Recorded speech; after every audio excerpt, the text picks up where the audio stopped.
done I was playing recording, so Pokemon just leave. MMO. I told you. I told you guys.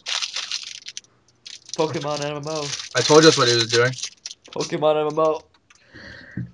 That's the first time I ever played Pokemon MMO, and I'm happy and very disappointed at the same time. Why?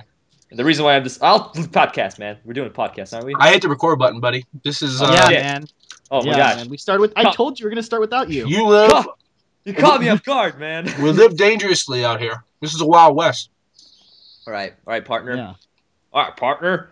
Also, welcome to episode 5. Pokemon MMO. Pokemon MMO. It's fun, but freaking music. It's not like it was back in the day. All right. Not at all. All right then. It's actually the same, but it's not. That like old West accent is borderline Sean Connery. Yeah. It's- That was horrible. Let's put it that way. What do you mean? it's getting worse. It's sounding like a Humphrey Mose. Bogart now. I don't know what I'm supposed to call you anymore. Moisey. It's Mo. Remember? We talked about this. Episode 1. Mo. I'm going to call you Yokurama, you realise that. But please don't do any more accents. Yeah, most deaf. What do you mean?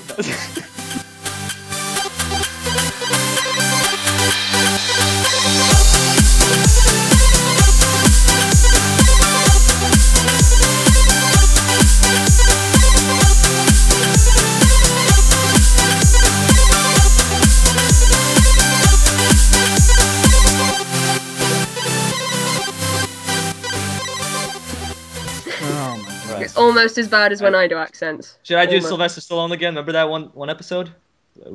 Adrian! That's No. all. That's the best it gets, guys. That's the best. Welcome, everybody. So, ladies, remember that's the best it gets. Oh, You're to date Yokurama. that was an Ladies. actual... Ladies, That was give an me another actual... give me another chance, ladies. That was an actual, like, insult jab. This has got very... Kubo, you lucky you live like 2,000 miles from me. I'd beat you up. All right. I'm very violent person. Whoa. I'm a really good guy. Whoa! How dare you? I'm a really good guy. I'm drinking water. That's a good guy I am. I Are don't you? water. Is it water or is it another clear liquid? Is it vodka? He's Russian, so it's What are you trying to vodka, s- which is What water are you in his trying to say country. with that? What are you trying- are you Yeah, saying it just comes out the taps in Russia. Yeah. Yeah. That's what it is. Like floss in like your teeth and stuff with it. Yeah, man. Yep, so. What is this? What are we doing? Podcast? Hi. Yeah, episode 5. 5. All You right. know, I just put up episode 4 this morning. Mhm. And I didn't even have to give episode 4 any time to breathe. And here we are. I feel like I saw that. I saw that you like tweeted. I feel like we just did Ask questions. I feel like we just did Yeah. episode 4. We We did. did. Kind of. It's Saturday, right? It was When- Monday. Yeah. Was it Saturday or Monday? It was Saturday. Was it Saturday? Holy shit! Yeah. It's Like so half a week or something. so far away. But Today it's Wednesday. This is recorded on Wednesday. Just saying.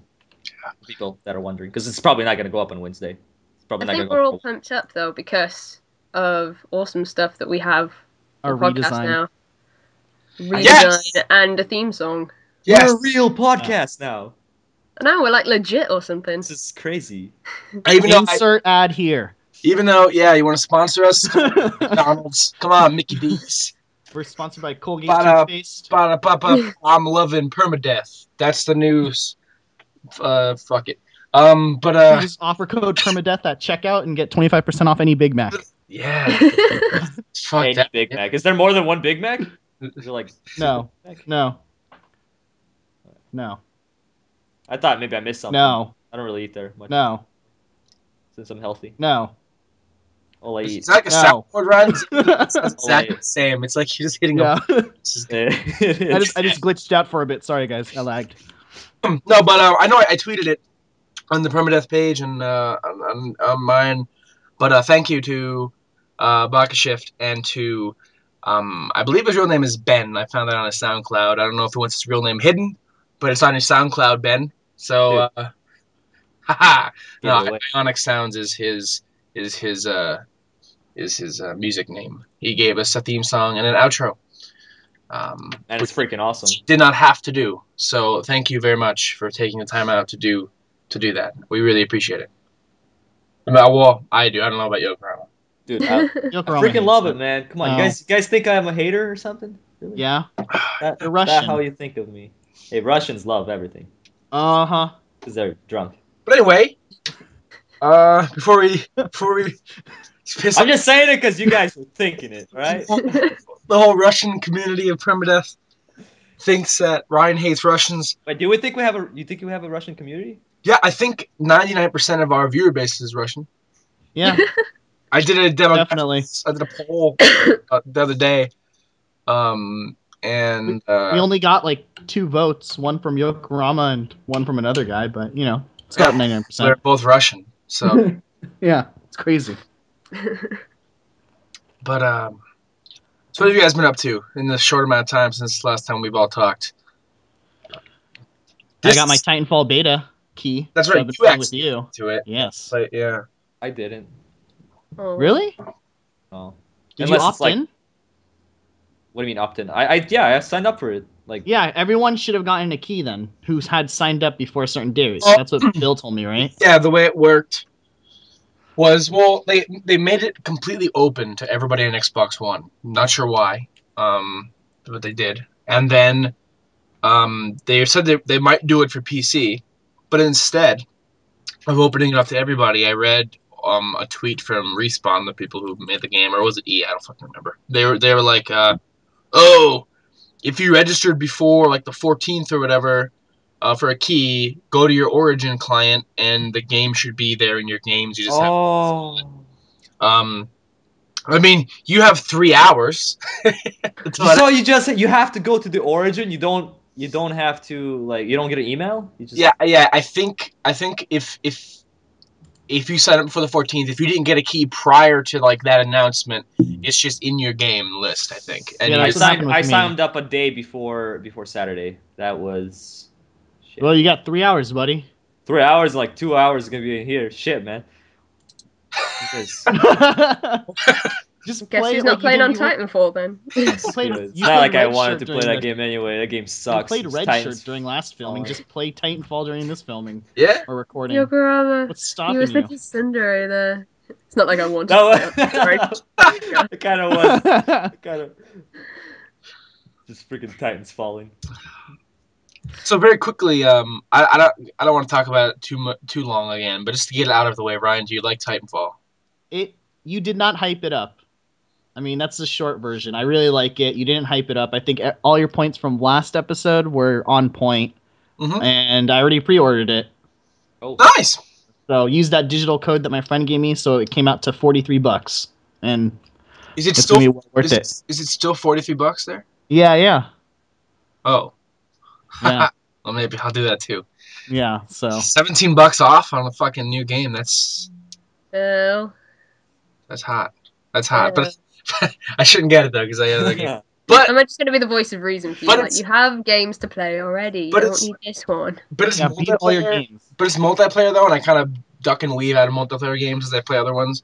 So this one might work out. But it's gonna be like Loadout. We're gonna go to it when we all play or something. But then that's the thing is, I mean, do I get it right on launch? Because if it is like Loadout, where we only play it every now and then, Loadout was free.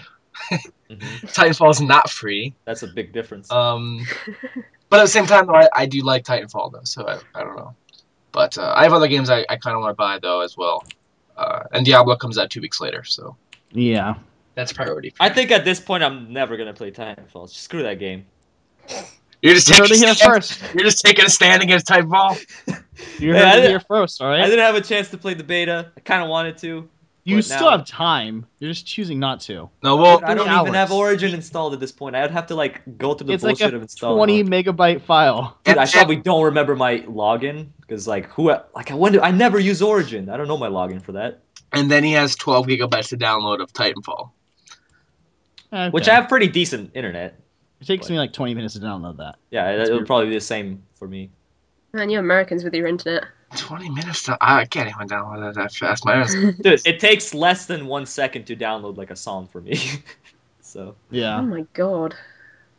Like a full-on song. It's just like, bam.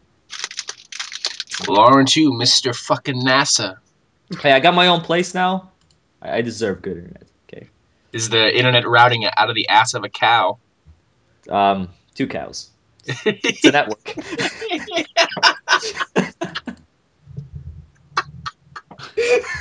All right then. Anyways. This got real weird real fast. That's it for this week's episode, guys. We'll talk to you later. Goodbye, everybody.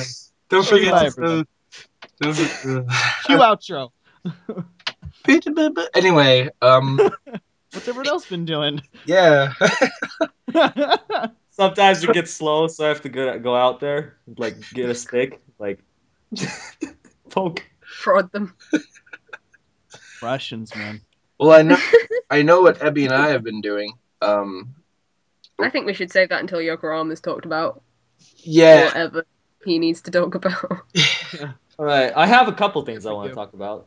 Like I was mentioning Pokemon MMO, I will talk about that a little bit later. But first, I want to talk about Red Shirt. I did play more of Red Shirt. Hey. For that, and that game is fun. It's really fun, but it pisses me off as well. Cause like, I got into a relationship with this one girl, right? Already at this point, she's like this green alien, right? I kept writing like, "Oh, you're cute," or like your eyes are like the sun, or some shit. I don't remember what I was writing. So So romantic. I was writing all that stuff, and then like I requested a relationship, and she accepted next day, and I was like, "Oh, it's gonna be awesome." But next day, she just broke the relationship. I didn't know why, so I wrote her a really mean message. Mm-hmm. Yeah. Dang. What you got to do is you have to plan events and go on romantic dates with them, or they break She up. didn't give me a chance. Yeah. Don't break up with somebody in Bill, one day. I thought we had something girl, going. calm down. It's not real life. Green It is. alien. All right. So that's me with Red Shirt. Right? It's me in Red Shirt. It's I had to like. right? It's not a bad game. I don't regret spending $10 on it. Like I'm totally. It's a game that I'll play for many more hours. I could see myself because it's a very easy game to like load in. It's like really quick, so you can just jump into it, play it for like 20 minutes. Kind of like checking your actual like Facebook. This is Facebook. Just check your Facebook, see what's going on, say hey, what's up? Like flirt with a couple of girls, you know, a couple of aliens. There's some really weird looking aliens there, but whatever, you know. I'm an alien as well, so it's all good. So it's just You made it's your just- guy an alien? Yeah, I did. Of course. Spacebook. All right then. I'll be a human in Spacebook. So, that game is awesome. If you ever see it, especially if it's ever like on a sale or something like that, pick it up. Red Shirt. It's called Red Shirt. It's not actually called Spacebook. You can get it for $1 right now on a bundle. Where? I will link it Link to me. you. Yes, totally get it because it's pretty fun. It's fun just. For $1? Because I Oh, is want to it a buy humble that for bundle? $1. I don't want to buy that for $10. It's just I love the music quotes. You can like quote music and they like change the lyrics. It's just amazing. That's pretty much. You have a limited amount of things you can do per day, pretty much, in that game. So you can't just like all the statuses and just spam like or just like post a bunch of. You have a limited things to do, and most of the things the limit that I use it on posting music lyrics. So that's how cool I am. Fuck is this? What's Oh that? yeah, it's some kind of bundle.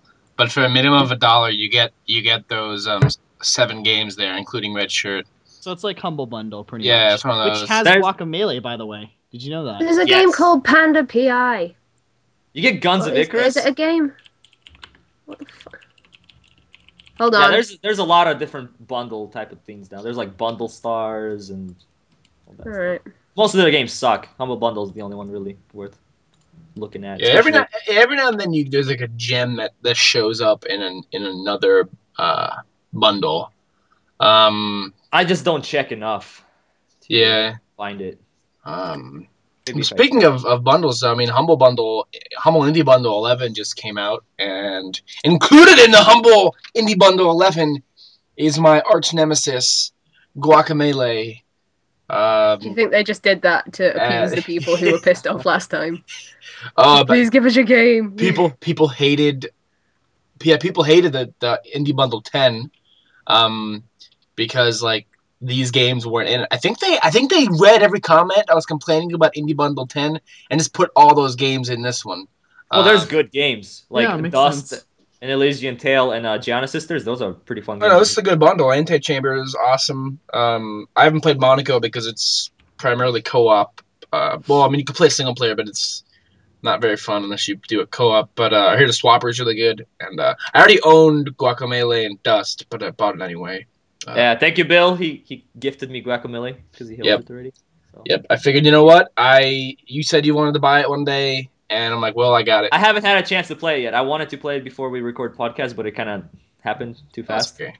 Because he just gifted it to me the day before. But next podcast, I will give you my opinion. Yeah. Then you can see that I am not crazy. I think you're crazy. I think you just suck at video games. Well, you know what? It's gonna be funny for you too because you're gonna be using a keyboard. I will be using the keyboard. It's gonna be even funnier when I'm gonna beat it faster than you with the controller. But yeah. So is that all you've been playing? Apart and Pokemon MMO. That's pretty much the only thing you've been doing.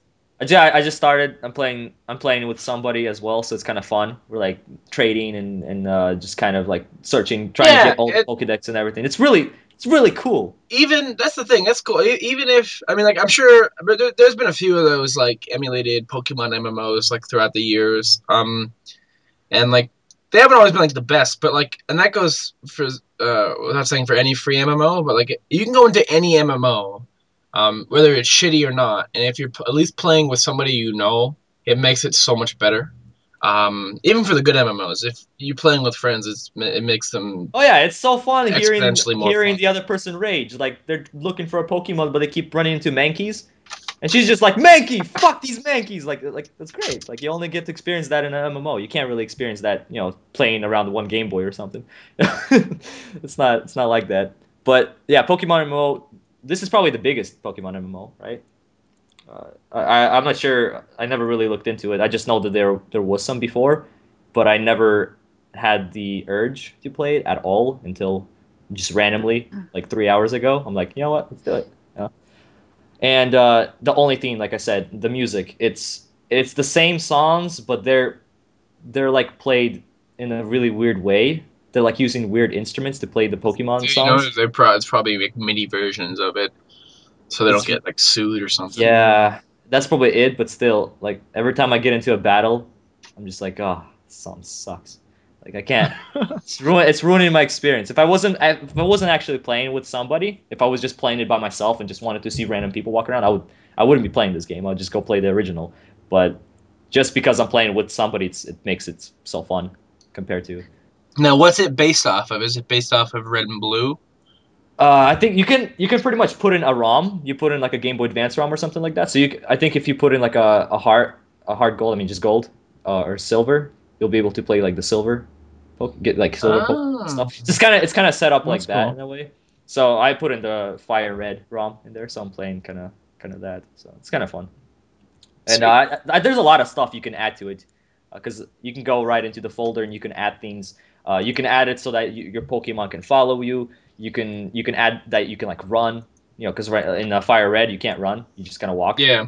But you can just you can add things to it. So I haven't really looked into that yet. So probably after the podcast I'll probably look into and see and just beef up this game like crazy. I'm gonna have like Pikachu following me and all that shit. So is that Poke MMO or Pokemon MMO? What's that? It's pokemmo.eu. That's okay. I'll have to check it out. It's pretty fun.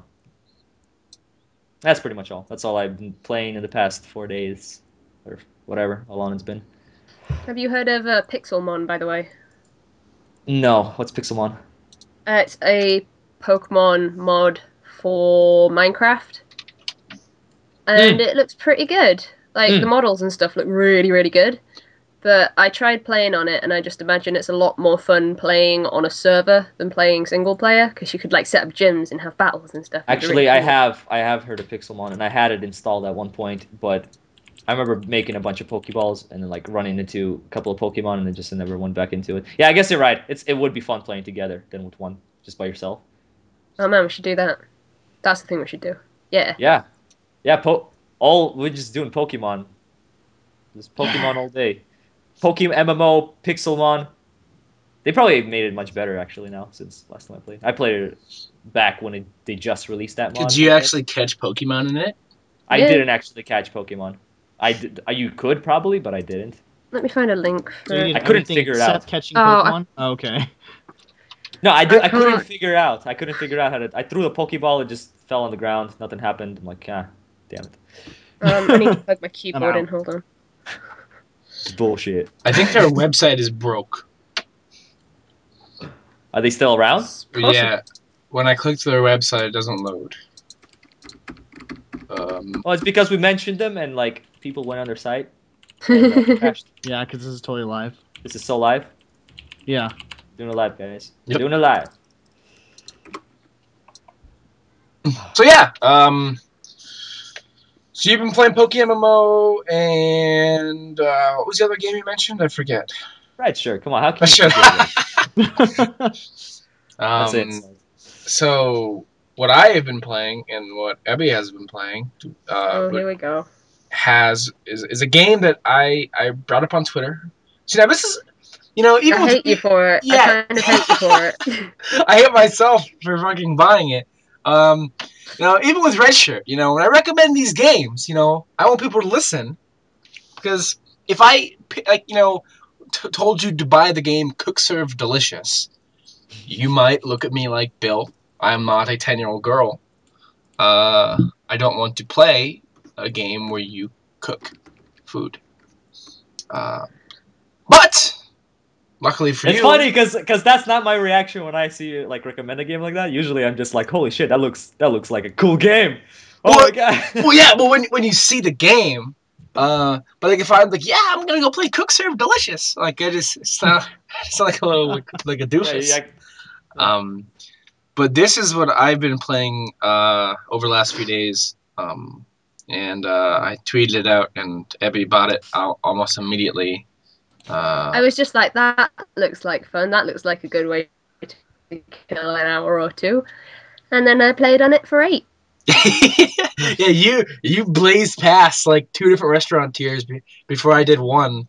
I'm about to become a 3-star restaurant, and it wants me to do this like obnoxiously hard challenge with layered food, and I can't do it because I'm so bad. I just got. Oh, go ahead. Sorry. I pick my things on my menu by things that are easy to do. So I don't pick things like lasagna and burgers because they have like layers and you have to make them to order.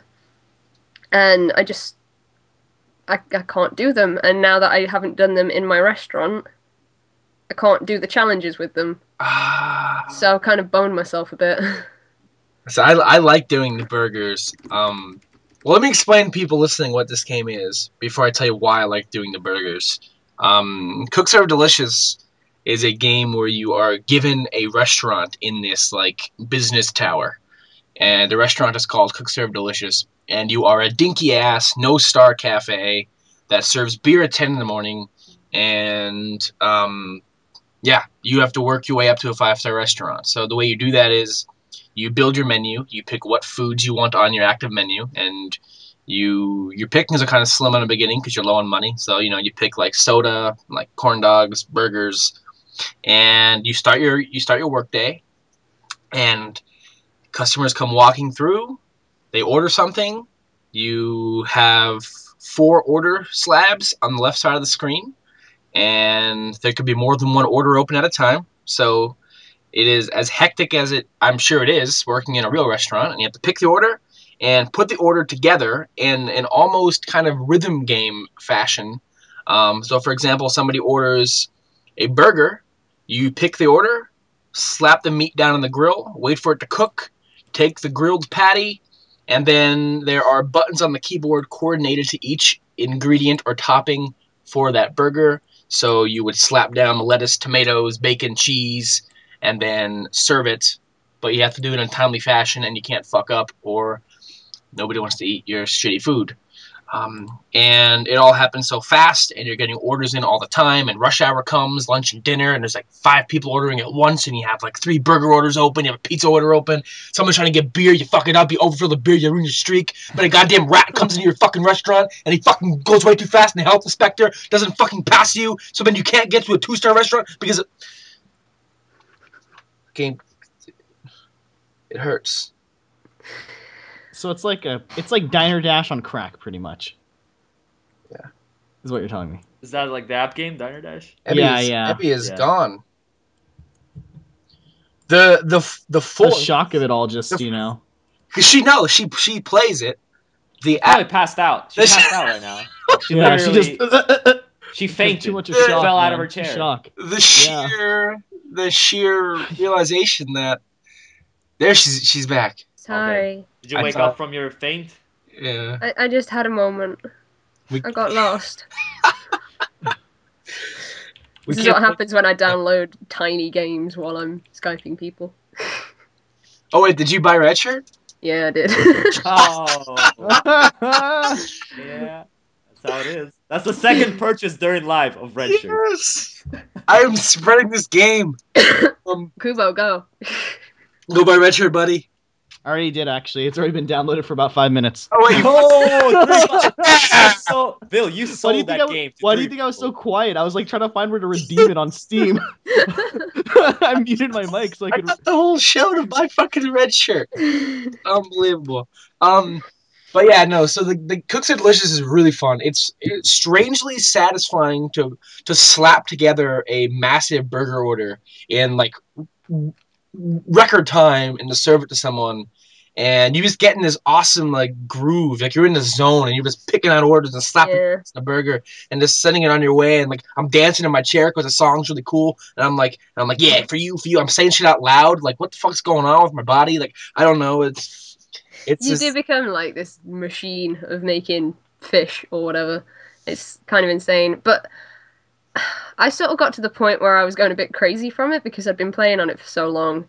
And when like a customer came in and they wanted something cooked, like fish or chicken or whatever, they'd like sit there and it'd just be that and nothing had happened. So I'd just have a conversation with them. Just be like, "Oh, you're having a good day? You all right? In a bit early? Oh, the guy wants a beer here. He's a bit early. It's only 10 a.m. Oh dear. Oh, I've got to go and clean the toilet before I serve you your food. Probably shouldn't have told you that because people don't flush the fucking toilet in this game. like and it doesn't even say that you're cleaning the toilet. You go. No, you aren't. Flushing someone else's like waste. Like, hold on a second. Like, what the fuck? And I thought now in this game you have to buy all the equipment for your kitchen. You have to get the stoves, the microwaves, as well as like toilets and all that stuff. I bought the upgraded toilet. Now I thought this is a really clean toilet. They should be able to flush this thing. And yet you still have to flush the toilet. It just cuts it. I'm like, oh. I had that as well with the rubbish thing because I don't like the throwing the trash away mini game or whatever because it just doesn't work very well on my keyboard because my up key is like minuscule. And I bought it and I was like, oh, that's going to make things easier. And the first thing I had to do that day was throw away the trash. I was like, oh, that worked, didn't it? Thanks. This is only 2 bags, though. So yeah. The dishwashing thing, I go nuts on. I just hit the arrow key so fast and just... Because, like, the trash one, you have to wait for the animation to finish till the bag goes up, and then you got to push it over. But for the dishwashing, I just go... And I wash 3 dishes in 5 minutes. The customers must be fucking... amazed at my speed. But I noticed it's funny because like the shit that people order when they come into your restaurant, like I didn't know first of all it was legal to sell draft beer at like a diner. It's probably not. Probably not.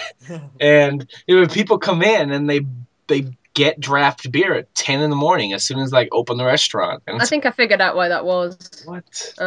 It's just because I don't serve anything else. It's just, oh, you want a drink? Do you want beer? Oh, wait, you don't have soda? No, I got the soda machine and I was like, well, this is needlessly complicated. Yeah. You know what I did by accident? Like when customers order soda, like they'll order like, oh, I want a medium cola with no ice, or like a medium tea with ice. I didn't know you had to pick the cup size yourself, like when you're filling it up. So you just fucked up every order. Yeah, I was giving everybody smalls, and I'm like, why the fuck is he mad at me? I gave him grape soda with ice, and yeah. So for the first 2 days, I fucked up every soda order in the game. I've also served someone raw chicken more than once. I also served someone burnt as fuck chicken. Here's the problem. Like, Bill shouldn't own a restaurant in real life. That's like basically all we're saying. some of the orders have really complicated like key bindings for the ingredients. Like if you're getting a soup, like you get the soup out, you have to press W to put like the seasoning in. You get U to put no, it's W for the noodles, U for the bouillon cubes, S for the seasoning, then T for the tomatoes, and then you got to slice the tomatoes 3 times with the arrow keys, and then A for the carrots. Then your fingers are all over the keyboards putting these ingredients in. And during rush hour, when you have 5 orders going at once, and you have to go to each order and do all this crazy shit with the ingredients, you just fuck up. So the one time I didn't realize I kept fucking up soup for some reason. I wasn't putting bouillon in the soup, which, for those of you know what bouillon does, it gives the soup its flavor. So I was just giving a bunch of customers water with stuff in it. And they liked it, I guess. I don't know. Like, ooh, this is the best soup in the city. Sometimes I'll blank out and I'll just stare at the screen by accident because I don't know what the fuck I'm doing. Like I just forget how to play for a minute. And other times I'll just like hit a key by accident. Like for example, like every time you get an order perfect, it adds to your combo. And like there's challenges you can take on, like little bets and stuff. Like, if you can get 40 perfect orders in a row on this day, I'll give you $700. And Fuck so that guy. He's a bitch. What is his name? Like Crazy Dave? Fuck Crazy Dave. I think he's a reference to the guy in Plants vs Zombies. Oh, I bet he is. I never played Plants vs Zombies, so I don't know. You'd probably know though. I know who that is, but really? There's that guy in there? Yeah, Crazy Dave. He sends you emails going, I bet you can't do this. And I'm like, fuck you, Crazy Dave. Fuck you. There's also a reference to... there's a Kickstarter reference in there at some point.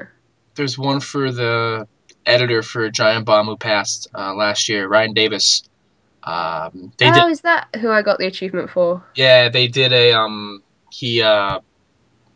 He's a cool guy. They did a quick play, like, first impressions of the game when it first came out, and the developers watched their video, and this is how I was convinced to buy the game, because their quick play was so funny to watch. I have to buy this. And they were, like, making burgers. There was 2 guys playing the game, commentating it, and the one guy commented about, like, who the hell gets a single patty with this, this, and this, and Ryan Davis goes, well, I like that on my burger. And so the developers watched that and changed the name of that burger to the Ryan Davis after he passed last year. So I bet that's kind of a funny cool little nod to Ryan Davis. But I love the game though. Like I really do. I recommend this game to everybody. I will be buying this game sometime probably before. I know like Red Shirt's stupid. Like to me I love Red Shirt. Like it's a cool game, but to me I look at that more as like a joke kind of game. And like you play it, and like you guys got it for $1, so I mean like that's perfect. Like that's perfect. That's perfect. Got a whole bunch of other games too. Yeah. But like Cook Serve Delicious is like legitimate. Like okay, you can laugh at Red Shirt. Like ha ha ha, you're a dumbass. You're playing Facebook.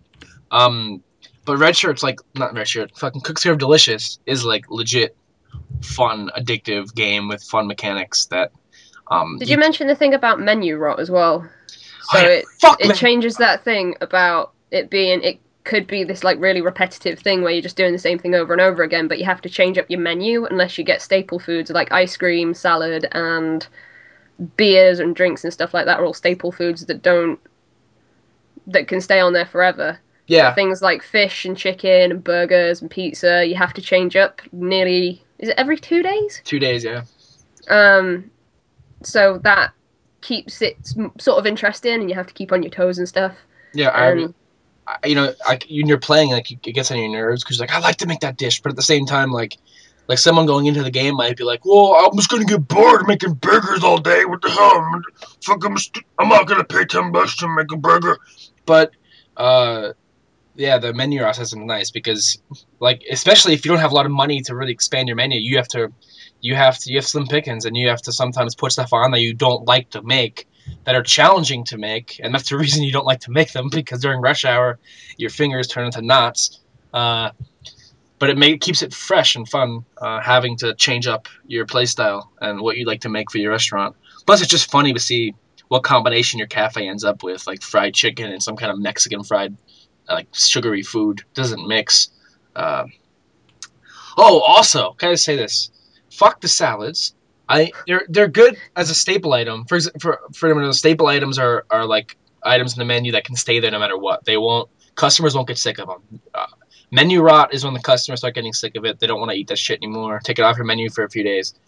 But salad is a staple item, and I'm keeping it on there because of that. And it's $10 a salad. That's the only reason I'm keeping it on there. Fuck that, because when you go to make a salad and the ingredients are on the bottom, a lot of the ingredients are coupled into one like button press. And I didn't know that. Sometimes they have it like bacon and croutons. Other times it's bacon comma croutons, but it's still coupled into the one button press. Sometimes I'll be looking at the ingredients and I'm like, okay, bacon comma crouton. Okay, so that means crouton should have a separate button, but it doesn't. The one time I thought onions and mushrooms are the same button by accident, and I just kept serving salads without the fucking mushrooms because I was hitting the onions button thinking, oh yeah, this comes to mushrooms too. And it was pissing me off because I had a bet that day, 41 perfects in a row, and I didn't get it because I fucked up the salads.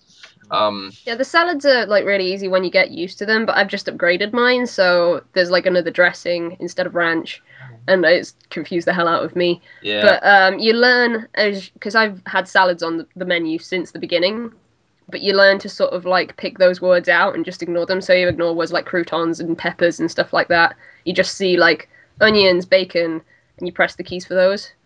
Like it's weird how it works. Yeah, and it's funny because when I first got it, like my first ever rush hour, I'm like, I'm never gonna be good at this game. This is impossible. Like I don't know what's going on. But once you like play it, like you start knowing what to press, and it just comes to you and you go nuts. Like the burgers, I love hearing the burgers slap together. It's so satisfying to make a triple stack burger with cheese, bacon, onions, tomatoes, and then just boom, yeah. This is funny. That's like a game. You're like the game that you're talking. One of your favorite things about the game is the burgers slapping together. It's beautiful. That's a good game. That must be a good game. There's something super satisfying about having a rush hour that just went perfectly. You know, you did all your chores, you got every order through, and everyone really enjoyed the food, and it was all timely and stuff. And it's just like really rewarding, but it doesn't really reward you for doing it. No. Well, every now and then, if you get a completely perfect day, you get like a bonus in your email. That bonus never goes up. It's always the same amount of money. Yeah. Like even when you have like more workstations and prep stations and stuff, it's always the same amount. It's still like $250. Yeah. Fuck. And it's like, well, 64 combo. Come on. Yeah, it's a legit game. Everyone should check it out. If I'll have a hand on the desk. If you have any doubts, I would recommend watching a Giant Bomb video because that's what got me immediately. Just the zenness of it, just going through every order and hearing the food cook and make and the button presses, and it just works. Something about that game. Multitask game. That's really cool. Something about that game works. Good micromanagement, yeah, like managing a bunch of orders. Like the rush hour levels. I know I've never worked. I work retail. I know. I mean, when a store gets super busy and you're working cashier, it can. I'm sure it's not as hectic as a really busy kitchen, but like this gives you a mini feeling of the stress that they must feel in a real rush hour kitchen. I should really hate this game because I used to work in McDonald's. Ooh. And I only ever had weekend shifts, so it was always Saturdays and Sundays, which were always the busiest days. And it's horrible. Like, if you ever have to work that job, I'm sorry. It's horrible. It's just the worst thing ever. So I should hate this game because it just brings back memories of, like, shitty customers and stuff.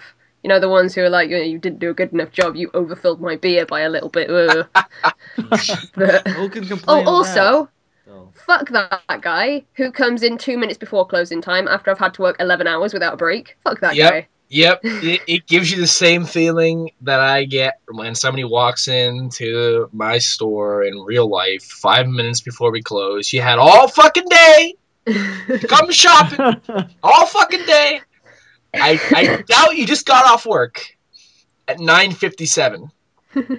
Get the fuck out of here. Yeah, the guy comes in, he stands there and orders a fucking big-ass soup. So it's not even like quick to make. Yeah, sure. I'll boil the whole pot of soup for you as we're closed. And it's so awkward too because then the kitchen, like the restaurant's closed, And so he's just standing there staring at you all alone while you're making him his soup. That's when I have my conversations. I'm like, yeah, you're a knobhead, aren't you? Yeah, you are. You jerk. But yeah. I love it, though. The game is really good. Get it, everybody. A cool, almost rhythm game. I would consider it a rhythm game. It's rhythm because you have to press all those buttons, and it's kind of like on. Yeah. You have to be in a rhythm.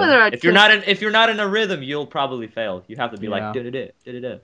Like I was watching some gameplay and like making lasagna. It's just like you press like 4 buttons like a few times over. Lasagna's hard. Lasagna's really hard. Because you have to layer it. I watched Northern Lions video on it. I'm never ever gonna get to that 3-star restaurant thing because I'm just never gonna be able to make lasagna. I really want this game. You're farther than me. Does it? I know, like you have to pass like 20 days to get to a 1-star. Are the challenges harder to get to a 2-star? To get to a 2-star, I don't think you had to pass like more safety inspections. You had to upgrade. It was either your kitchen equipment or some of your food. I don't know which it was. But to get to a 3-star restaurant, you have to do all the catering services challenges, and some of them are really hard because they're just like 3 minutes of just horror because there are always people asking for food and you've got like 6 prep stations and you've got to do 6 pizzas all at once. And those are really, really hard. But pizzas are a pain in the ass. Pizzas. I don't think like other than that much is different. Like you have to pass 3 safety inspections to get to 3-star. I failed my first safety inspection. I've never failed one, so I don't know what. I let a rat get away. Oh no, that's the worst thing you could do. Away. So do you only have to like miss out on one thing, and you failed? Yeah, that's the only thing I missed. And I think that's the last straw for the safety inspector. First of all, how'd you even fucking see that rat anyway? That's probably in the back room. She always comes in rush hour for me. Yes! I think they do it on purpose. That's like, get the fuck out of here. Do you want some food while you're fucking standing there? It's like I've got 6 orders to make, and I'm gonna miss flushing the toilet because for some reason that can't wait. Wearing a goddamn hard hat. Like, why? Oh. I don't know. I love the game though. It's so good. It's great. And I hate how good it is because I've actually played 9 hours, not 8. So I was up all night playing it last night. It's and then addicting. I was like, I should go to bed. And then I couldn't stop thinking about, I can't wait to get to that 3-star restaurant. It's going to be great. And I'm still not there, so. It's got its formula down to a science. That when a game can continuously make you feel satisfied with such little tasks, it's doing something right. The game's recipe is really delicious. That's a beautiful way to finish. That was the worst thing I've ever said. That was such that was bad. Beautiful. It was beautiful. You just sold the game to like half our audience right now. Come on. Well, I did. If you'd like to sponsor us, delicious. Right? Yeah, they developers of Cook Serve Delicious. If you're listening. Oh, if you are listening, I really like your game. Good job. Yeah. Vertigo Gaming, you guys did a good job. I like you. Make another game. I'll buy them all. Is this the only thing that they've made so far? I'm actually looking it up right now because I got really cute. Yes. Is it? Well, according to Steam, they might have other stuff. I think Cook Serve Delicious was not on Steam originally. At the time of the Giant Bomb video I watched, it was not on Steam, but it was added like last year. No, yeah, in October. But yeah, so that's Cook Serve Delicious. Any other games you guys been playing, or is that it? Well, I've just been playing that, and whoa, what the hell is the Extra Crispy Edition? Ooh. Oh, here we go. Oh wait, what the fuck is this? Did I miss out on like a special edition? Is there like a DLC or something? I don't know. I'm gonna look at. Comes with a 45-page art book. Hell yeah, I'd buy an art Burgers and book. lasagna. Of soups and salads. Ooh. I'm curious now. Who has an airplane going off in the background? Let's That's me, see. sorry. The Extra Crispy Edition adds 10 new foods to the menu, including an all-new Snaps. breakfast menu, exotic menu, and rich dish menu for your customers. It also greatly improves the performance and music of the Mac version. This is the new standard version that replaces the 1.0 version of Quick Serve Delicious and is available as a free patch. Okay, so it was just patched into the game then. Hell yeah. Nice. Hell yeah. Oh, that's so cool, because they could have charged me money for that and I probably would have bought it. Yeah, me too. Ah. This Well, I'm is gonna the drop saddest $10 thing on ever. this 'cause game. It's just like, It's on my wish list now. I'll buy it soon. At least Yeah, same here. at least I think that was Stupid Bill making me spend money like every week, I feel like. well, dude. red shirt buying cooks the are hype- delicious. The I hype just- is real. I just bought a game on Steam called Car City Nights, which I'll play for the next episode. It has almost Scott Pilgrim-like art, and it combines visual novel stuff with card battling, and it looks really fun. And Dude, we need a segment for you, Bill. It's We got- need just a segment of Bill recommending like really like different games. Card compared City to- Nights. I'm seeing it on your Steam profile right now. yeah, it got really good marks. You know, might as well put that on my wish list. Dude, 'Cause, it's- you know, I'm gonna it's- buy it. It's like, $2. It's $2. oh, it's $2. Oh, if Okay, it's- I'm just gonna YOLO. I'm just gonna buy that now. That's what Good I said. thinking. Well, I didn't say it quite like that, but I mean, like that's what I said. Yeah, that's 50% off. It's $3.99 usually. Yeah, which still, I know. still. I don't think I can stretch to $3.99. I'll- A Yeah. whole $3.99. I just really like the Scott That's a Pilgrim. lot. I'm a big fan of Scott Pilgrim, so the art was a big turn on for me. But yeah, no, I just love. That's, I I'm love installing it right mundane now. games that don't really reward me in any way. I just I love indie games so much, like mainly because they're usually so cheap, and they just have such Yeah. either Oh, that reminds me. different or Honestly. dumb ideas that I love. But the only thing that's bugging me about indie games recently is just that's why I'm really happy with this. Cooks Are Delicious, and with like Loadout and the new game that just came out, Banished, on Steam, which I'm going to be picking up this weekend. I'll have that played for the next episode as well, which is a new like city builder survival game made by one guy. Looks really neat. Is I'm so sick of early access. Every new indie game that comes out is Yeah. an alpha. Preach it, Bill. Fucking Preach it. 'Cause stop I've heard this before. Finish Preach your it. fucking game. Like, here's the thing. I don't mind. I bought Starbound, okay? I bought Starbound, but Starbound's in beta, okay? That's a lot fucking different than build 0.1 alpha. That is 2 whole stages away from being a finished game, and developers are asking like $25-$30 for this. Now, like, I understand it worked with Minecraft. The difference with Minecraft is that you were able to build whatever you wanted in Minecraft in alpha stage. The basic fundamentals of Minecraft were there. Also, alpha was more polished than most games are at full release. Just saying. That was a new thing back then too. Like in Minecraft, like people were building insane stuff. Like that was the appeal of Minecraft, and that still is the like that's it worked. It doesn't work for every game. Like it doesn't work for a single player Dragon Age style RPG. You can't sell me a $30 early access fucking game that is supposed to be a 40-hour campaign, and you give me Act 1 of it. Why? Stop it! Your game looks really cool. I'm looking at you, Blackguard. Your game looks fucking rad. I want to get it. But when's it going to be finished? Just release the whole game. Especially for a story-based game, okay? You have early access for a story-based game. I just paid some developer I've never heard of in my life. I trusted them with $30 with a story that I'm very interested in, and I may never see the end of it because they abandoned their game. It's happened so many times with Kickstarters and early access games where developers have just, fuck it.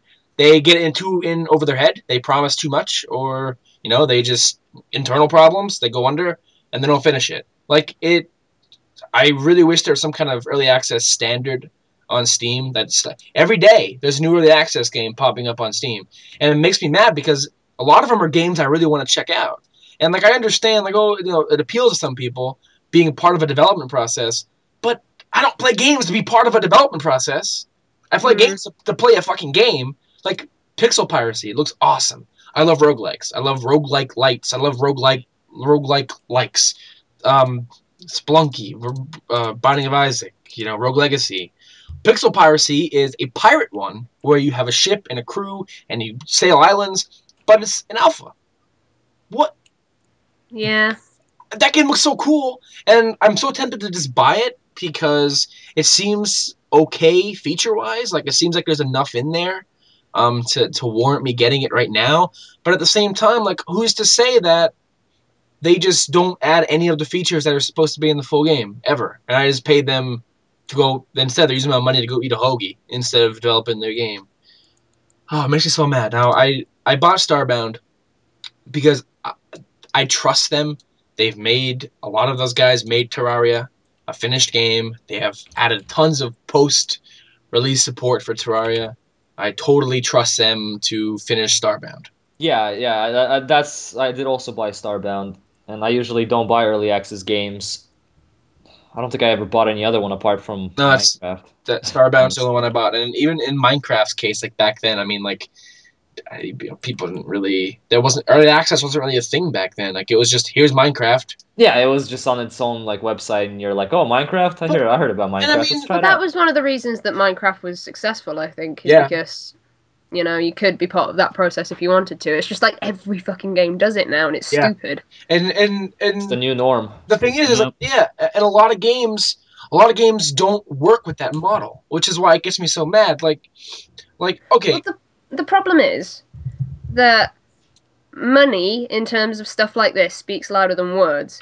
But if you really, like DayZ, for example, you really want to play on the standalone version of DayZ, but it's in this horribly alpha stage that probably no one should be playing on. But because it's DayZ and they can do that, people will pay for it, so they'll think, yeah, this was a good idea, we got loads of money early, or whatever. And sometimes I guess that does push them through into making it a full game. But it shouldn't be the norm, because there's no people guarantee, are stupid and they will buy them, and there is no guarantee, exactly. I need guarantee. It's scary. Like, I mean, yeah, that's a good point with the whole Starbound thing, because like we know the team from Terraria. They've released huge updates for free that they could have easily charged money. Like, they've changed the game up so many times. And since the Starbound beta's been out, they have released patches every week, every 2 weeks. Like, they've been they're working on it. But like, some of these developers have no track record. Like yeah. And you know what? If they were charging like $5, like, look, that's okay. But like, $30 is the price of is more like yeah. It's a little much for an unfinished game. There's basically no benefit to doing it unless you can't really wait. really want to play on it. But it's going to be a horrible experience anyway. So I think there are a few exceptions to that rule. And especially for people like us, Bill. We don't play games most of the time. We just play. We buy games. Play Facebook simulators. Yeah. No, I'm just saying, it's happened many times to me where I'm like, oh, I'm gonna buy this game, and I buy this game, like, even though it was on sale or whatever, like on a Steam sale. Like let's say Tomb Raider, for example. I don't remember. It was like $7.50 or $10. I could have waited. I could have not bought that game back in the Christmas sale. But I'm like, no, I'm gonna buy this game and I'm gonna play it. But I bet you the next time there's gonna be a sale or a couple of sales from now, it's probably gonna be like $5. So, like, I'm probably not gonna play it by then. Still. So it's just, sometimes you just can't wait, even though. And I'm sure it's just I refuse to back people because of stuff like this. Because I really wanted to back the Project Eternity thing because it looked really interesting. But I thought I could probably trust these people, but I would still rather just buy it when it comes out. Yeah. So at least then I've got a guarantee of the game being finished and I'm not losing any money over it. Well, it's funny because I'm sure some people probably have their arguments like, well, you buy an MMO and they're constantly developing it. But I mean, the difference between a finished game coming out and having continued developer support, like something like Team Fortress, where it was a finished game when it came out, They gave you a feature-ready game with everything they planned from the start into it. That's a game. If they never release any other patch or any other DLC, the game's a finished game. And the difference between that and like fucking 7 Days to Die on Steam, I don't know, some zombie game where you voxel-based things. Yeah. The difference between like something like Team Fortress 2 or an MMO that is feature ready, is everything they all the features are there, is that you spend $30 and you get a game that has like 3 things to do in it, and no fucking timetable or no idea as to whether or not these guys are even trustworthy, and you're getting a bare ass game. Like, let them test the game and fucking sells. Like, I'm sure some of these guys are probably like, oh shit, we only have 2 guys in our dev team. We can't do this. Let's charge everyone else $30 to test our game for us. And when the game just turns out to be total shit and nobody wants it after playing it in its shitty alpha state, they abandon it, which is probably a likely scenario. But if you look at Steam stats, one of the most played games over the last 3 months, maybe even more, has been Rust, which is the early access game, and DayZ. Yeah. So maybe we just don't know what we're talking about. Maybe we don't know what we're talking about. Well, I did read about Rust, and the thing, Rust has a similar kind of Minecraft-y I hate that thing about it, is to where that you can kind of develop your own stories and ideas and build your own stuff and kind of just make the fun for yourself. Like, they have the basic features there for you to do it on a multiplayer server. Well, it's all multiplayer based. I don't get why every game is like trying to be Minecraft. Yeah, well, I think this one's more like DayZ mixed with the base building of Minecraft in a certain way, which is really surprising because everyone hyped standalone DayZ up, and then Rust comes out and completely engulfs the standalone alpha of DayZ and becomes just 2 times more popular. I'm quite surprised that DayZ is sold as well as it did, because I'm pretty sure the developer said it's going to be bad. It's going to be an unfinished, crappy experience. But it still sold really well. It was on even during the Steam sales, was really high up there in terms of sales and stuff. It's weird because he says that don't buy this, it sucks right now, but he still puts it out for $30. I don't know whether to believe. Well, people have a choice. Well, yeah, he knows he's gonna make money. The thing is, people want to feel like they're part of a community. That's why they get into these alpha bids. Like, oh, I helped create this game. The thing is Dean Rocket Hall knows that whether or not he says this is a buggy piece of absolute shit, I don't even have zombies in it yet, he knows people are gonna buy it because they've been waiting so long for standalone. Right. So it doesn't matter what he fucking said. So I mean, he probably has to say it, so then nobody can turn around and go, "This sucks," and he can just go, "Yo, I'm Dean Rocket Hall, and look what I said." Yeah, I covered my ass. Kind of like putting a warning label on a thing or something. Nobody can sue you because you said beforehand, "Look, you will foam at the mouth." Suck. Yeah, will foam at the mouth if you listen to Permadeath podcast. Right, exactly. So I tell everyone. But he made so much money off of standalone, and they disabled zombies. I don't know if they put them back in, but they disabled them, I believe, to test out server load or something. The game's called DayZ. You're surviving against zombies. That's what you're doing in that. No, it could be Daisy, like the flower. Daisy. Yeah, that is true. That's exactly. You're just looking for daisies.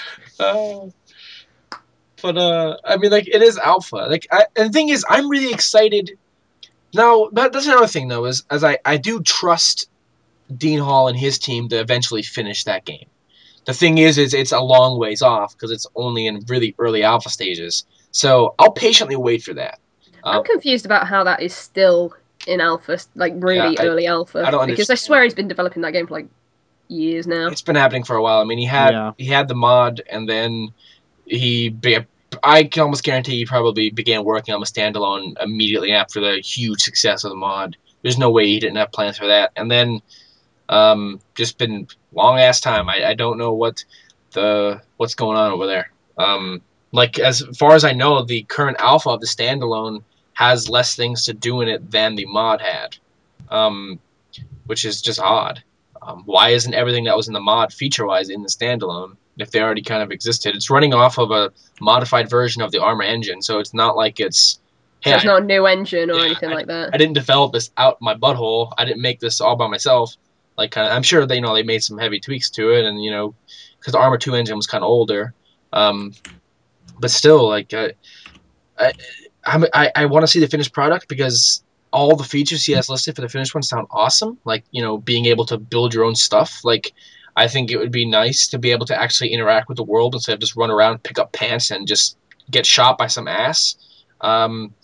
Like, they're going to have vehicles and stuff. Like, that's cool to me. I'd like that. I would like to join a 40-man server and see a bunch of people in Humvees driving around and then trying to hide from them in the bushes. That sounds fun to me. Like, that's tense. But it's not in there yet. You just run around in the woods with no zombies and just shoot each other. Like, I'll go play a different game for that instead of playing that. Sounds like a slow version of, like, Call of Duty or something. Yeah, it probably feels like playing actual Arma 2, which is a multiplayer shooter to which the DayZ was modded off of. So, like, I don't understand that. I'm just probably really uneducated about DayZ to begin with, and I'm just really bitter about the whole early access thing. I just hate opening Steam and just seeing every new game that comes on there on the front page being early access. Like, that's why I was really happy to see. Now I'm going to buy Banished just off principle, which is a city builder survival game. You start off in a little medieval village, and you got to build your way up. And there's no combat. It's just surviving and letting your population grow and setting up trade routes. It looks really fun. Made by one guy. And it is a full, finished, feature-ready fucking game. An indie game for $20. No early access. The game is finished. You buy the game. You have the game. He's going to be releasing a mod kit for it. The game is done. Awesome. I respect that now because I feel like if this was anybody else, this kind of game with this kind of style, this kind of content would be released as an early access. Oh, yeah, this is exactly. It looks exactly like an early access kind of game. Yeah, this like you're released, you can't do shit yet. You can just like put some houses down, and, like put some grass down. Like, that's it. That's all you can do. There's a game by Double Fine. Okay, now Double Fine's respectable. Tim Schafer's a good guy. It's like space-based DF9 or something like that. It's like you take control over like a space colony thing, and you have to manage your citizens and make them happy. And it looks really fun. Like it looks really funny, but it's an alpha, but there's like no features in it, like at all. Like there's barely anything to do in it. Like, why? You're Double Fine. You have more than enough people to test your game internally. First of all, like were there like a bunch of people like rabidly banging down your door? Like, you gotta release space-based DF9 or I'll kill Tim Schafer. Like, and we gotta put the fucking early access out, man, or Tim Schafer's dead. Like, what? Like, I don't know. That's exactly what happened. Yeah, man. Early access, don't like it. I totally get where you're coming from. Yeah. Me personally, like, I guess I could wait when it comes to early access. So I don't really pay attention as much to this kind of stuff, but when you do, like, start kind of, I guess, dissecting early access, there's kind of no point. It is kind of annoying. I don't think there's any games that I'm like so excited for that I'd be like, yeah, early access, yeah, that's a great idea. Well, Rust is probably the only one that I actually kind of want, but the rest I don't really care. Yeah, Rust looks interesting. I have friends that play it, and they always talk about it. And how much is that game though? 20. Really? Yeah. I'll wait for it to either come out or like go on sale or something. I'll probably wait for it to hit beta. Betas, I still don't like early access, but I'm more comfortable buying a beta than I am buying an alpha. Something about the alpha. Beta is another. It's like the next stage. Beta is the next stage of something. Alpha is just like. Well, yeah, alpha. Anything could go wrong. Yeah, alpha's the initial stage, and then beta is the final stage before release. So, like, when your game's in beta, it's getting closer, and it's more feature ready than a fucking bare bones alpha. That alphas are usually just kind of like here's the basic concept. Here's what we plan to do, but it's not in there yet. So it's like hanging out with a fucking like naked guy. Wait, maybe it's not. All right then. Just the random naked guy. Keep going with it. Keep No, going with it. no, Bro. that was Keep the wrong going. analogy. Explain it. The analogy. No, explain it. Keep going. Don't Yeah. stop. Keep going. You got this.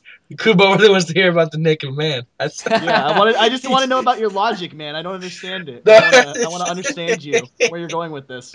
No, it was what the analogy should have been was it'd be like hanging out with a man with no organs. No organs. All right then. Yeah, I can But he's totally not see naked. that. Yeah. He can have a shirt on if he wants. Just the shirt. His prerogative. Just fuck off. Fuck off. If he wants, it's up to him. Yeah, man. Don't judge. Fuck you guys. Then he grabs you and he puts you in his cockpit. Yeah. Fuck off. That's referencing last episode because we just recorded it not too long ago and I actually still remember shit. You know what I'm waiting for? I'm waiting for AAA developers to start doing early access. You know what I want to know is why AAA games on Steam now are as much as retail versions are on console. Yeah, $60, 60 bones. It's like they were at least, I don't know, £10 cheaper here before. And then when Saints Row 4 was coming out, it was £40. That's a lot of money. And the reason that I got the gaming computer in the first place was so I could save a bit of money in the long term, but that doesn't seem to be the case now, and it's really sad. Yeah, unless you wait a long time. you're better off just waiting for like some kind of discount. Like I know With Saints Row 4, I wasn't gonna wait. Yeah, some games you just have to kind of get. But yeah, like I know, like over the winter break, I was so surprised to see like sales for BioShock Infinite for like $4. And That's I'm insane. like, what? Like that literally just came out like last year. Like, and this holiday sale was over November or December, and I'm like, what's up? Benefited from You that. got a perfect segue. Oh, I know. I know I've just ruined it, but I had to point it out. Speaking of $4 for BioShock Infinite, Irrational That's how Games. many employees are left at Irrational Games. Yeah, 4 guys. Irrational Games is shutting down. And as far as and I don't know if this letter published by the head man Ken Levine, the guy who created BioShock and all that fun stuff. I don't know if this was just PR speak. We don't really know why exactly everybody's getting laid off. Because in his letter, he thanks everyone in Irrational and 2K, like, yeah, thank you, and, like, gives a whole spiel. All this stuff couldn't be done without everybody at Irrational. And then he says he's leaving to form a smaller studio to make smaller games. No, not smaller games. He's going to make a smaller studio to make games with more replayability for core gamers, I think was one of the lines in his letter. Which begs the question as to why couldn't he just leave, form his own studio, and keep Irrational Games running so that all these people can still have a fucking job? I don't know. Like everyone's getting laid off. Like what the? That's Ken Levine, you selfish prick. I think these people will find a job with quite a lot of haste. Absolutely. I mean, Irrational Games is extremely talented. Whether you like BioShock Infinite, BioShock Infinite gets a lot of hate. Whether you like BioShock 1 or Infinite or not, they have an undeniable polish, and the aesthetic is awesome. I mean, at least the guys in the art department are going to get jobs. I mean, that's... But, I mean, I think just having Irrational Games on your resume, I think, gets you places, so I think they'll be all right. But yes, what do you guys think of this? I mean, no more BioShock then. I reckon there'll be more BioShock. But then again, yeah, that's true, because BioShock 2 was not done by Irrational. It was done by 2K Marin. Wasn't that the worst one? That's what I heard. People hate on it. I heard it's actually not bad. I've got to be honest, I've never played on a BioShock game before.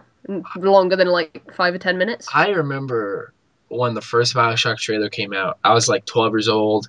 I had this big fat fucking face. Like, I was this little pudgy kid, like running around high school. Still are, but continue. I'm not that fat. Fuck you, Ryan. I'll kill you. He's not a kid anymore. That's the only thing that's changed. Yeah, that's the only thing that changed. Yeah, I'm sorry. I'll take that back at least. But yeah, just terrible haircut. I had like straight bangs across my forehead. Sounds like the same Bill. Big- Like I said. Brian, That's the simple days, Brian, man. That's the simple days. come over there, and I'm just gonna steal all your computer stuff. I'm not gonna kill you. Dude, steal his Okay. 3DS, man. Just steal his 3DS. Why would I steal his 3DS? I already got one. Because he's That's like so playing freaking random. Pokemon games, man. He's like I gonna have another nine- three. I have he's another gonna max 3DS. out. Oh, I steal have both two his 3DSs. 3DS. Steal Well, I both had the his other Have one. you I'm got gonna a bury Spare it. XL? Because I'd like one. No, I do not. Oh. You don't know. You own two 3DSs and not an XL. One of them's the original, and one of them's the XL. Yeah. Oh, you have Oh, one. I'm totally gonna buy that Yoshi XL anyway, so it's stupid. But I remember, like, the first Bioshock trailer. It showed from the perspective of the main character fighting a Big Daddy. It was like I was watching G4 with my cousin, and we looked at each other and we were like, "Wow, this looks awesome!" And we thought, for some reason, in our own little world, that nobody else saw that trailer but us. And when Bioshock came out and it became a huge success, we were mad because we discovered that game. And that was our game. I never beat it though, so Of course you didn't. Yeah. that game Yo, Bill. Yeah. scared the shit out of me. Nothing's Like, changed. scared the absolute shit out of me. It was a really good game. Its atmosphere is. It's It was an awesome game. Top 3 series for me. So I guess this is the one that it's affecting the most out of all of us is probably Kubo. Yeah. Sorry. I'm sad. I'm sorry, buddy. It's okay. It's okay. Gonna be I'll live. I mean, if you want, you can assimilate your stuff. I mean, I'll probably do that like never, but thanks. Thanks for the offer. It was making me think though, when I heard about this, I was like, what if like Bethesda Game Studios shut down? Oh, Oh my god. I'd be like distraught, and I imagine some people are probably like that because yeah. Fuck you and your Skyrim is a shallow RPG. It's paper thin. Yeah, you don't got a spreadsheet in it. Fuck off. You got games for that. I hate that I do this all the time. I always make fun of people who have other opinions, but like Skyrim might not be made for you if you don't like it. That's a thing that happens. Like, they didn't promise you that Skyrim was going to be as stat heavy and what's the word I'm looking for? Micromanaging. Yeah, complex micromanagement, and as like as a Dungeons and Dragons game. Like, I think that's a good thing for Skyrim because it's such a good like gateway RPG. Because you can just get into it and just be like, oh, that's how that works. Yeah, and that's why this one was the most successful out of all the Elder Scrolls games, like sales wise. Like, it was so heavily advertised, mainly because it has such a badass, recognizable concept. I mean, everyone loves fucking fighting dragons, and like it was so easy to get into. You could do anything. I mean, like, there's no limitations on character creation. Like, you make a guy, you want to do this and that, you can do that. Like, you're not. Now, don't get me wrong. Morrowind's still my favorite one. Like, I don't mind being boxed in a class. Like, it's still fun for me to make a class and pick his skills and all that stuff, and play that way. But I mean, probably would have enjoyed Morrowind a bit more if it wasn't for the fucking journal. Yeah, the journal system sucks dick. You know what? I even looked up the mods. If there's like a quest log mod that just kind of like puts everything kind of in a list, and there isn't. So I'm like, out of all the mods Morrowind has, out of all the tit mods and fucking dick mods, all the fucking Halo 2 battle rifle and Morrowind, there's not a fucking mod that changes the quest interface. I don't know if it's just not possible to kind of override the journal, maybe. They might need to rewrite the quests, because there's probably no quest descriptions in the game aside from your journal. So maybe that's why it hasn't come about yet. But I'm curious about something though, with particularly to you. If they ever did like a HD re-release of Morrowind that had like all of Skyrim's fundamentals and a good quest log, and you could level up in that way and stuff, would you be like head over heels in love with that idea? Yes. Which is why I'm Skywind, I guess. But yeah. It's if they ever finish that, Which That's such a big project. they seem like they're really into it. Like they have like there's videos where they have quests like and quest dialogues and stuff like that done, like talking to NPCs, and like I'm like, wow, that's really fucking cool. Like I really hope they finish that, because I mean, if they don't, I'm not gonna be mad. They're doing it for free. Like, you know, it's a labor of love. But if they were to actually be an official remaster of Morrowind in the newer Bethesda engines, running off of Skyrim's philosophies, I would not be mad. Because one, it would be because I mean it would piss off a lot of Morrowind purists. Like, I'm one of the people who don't hate the direction Elder Scrolls is going in. There's a lot of people who do for some reason. Um, all of the things about Elder Scrolls are gone. There's a lot of things about Morrowind that sucks. So, you know, there's nostalgia goggles. So I think if they were to make a remastered one, I would love it. Because I would get to see things in Morrowind I didn't get to see because of certain problems I had with Morrowind. More people would get to experience the world of Vordenfell, which is beautiful in Morrowind to a degree. I would look incredible on Skyrim stuff. It would have to keep the same soundtrack though for Morrowind, or I would be very angry. What if it was a remastered soundtrack? Oh yeah, as long as, you know, Jeremy Soule.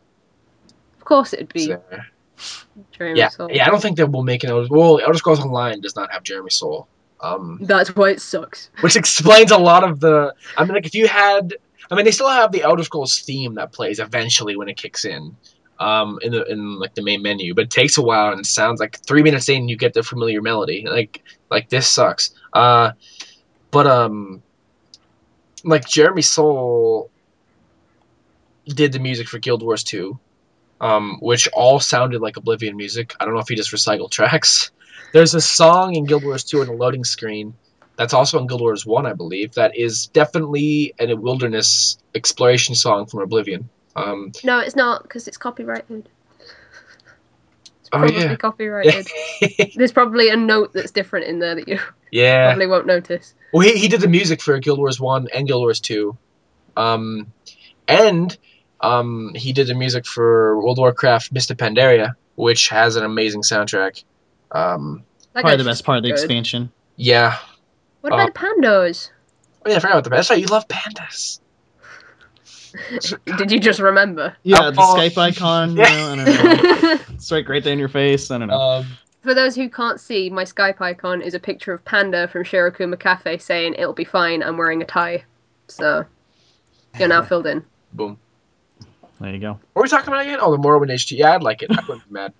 We were talking about Bioshock and Irrational Games and stuff, but...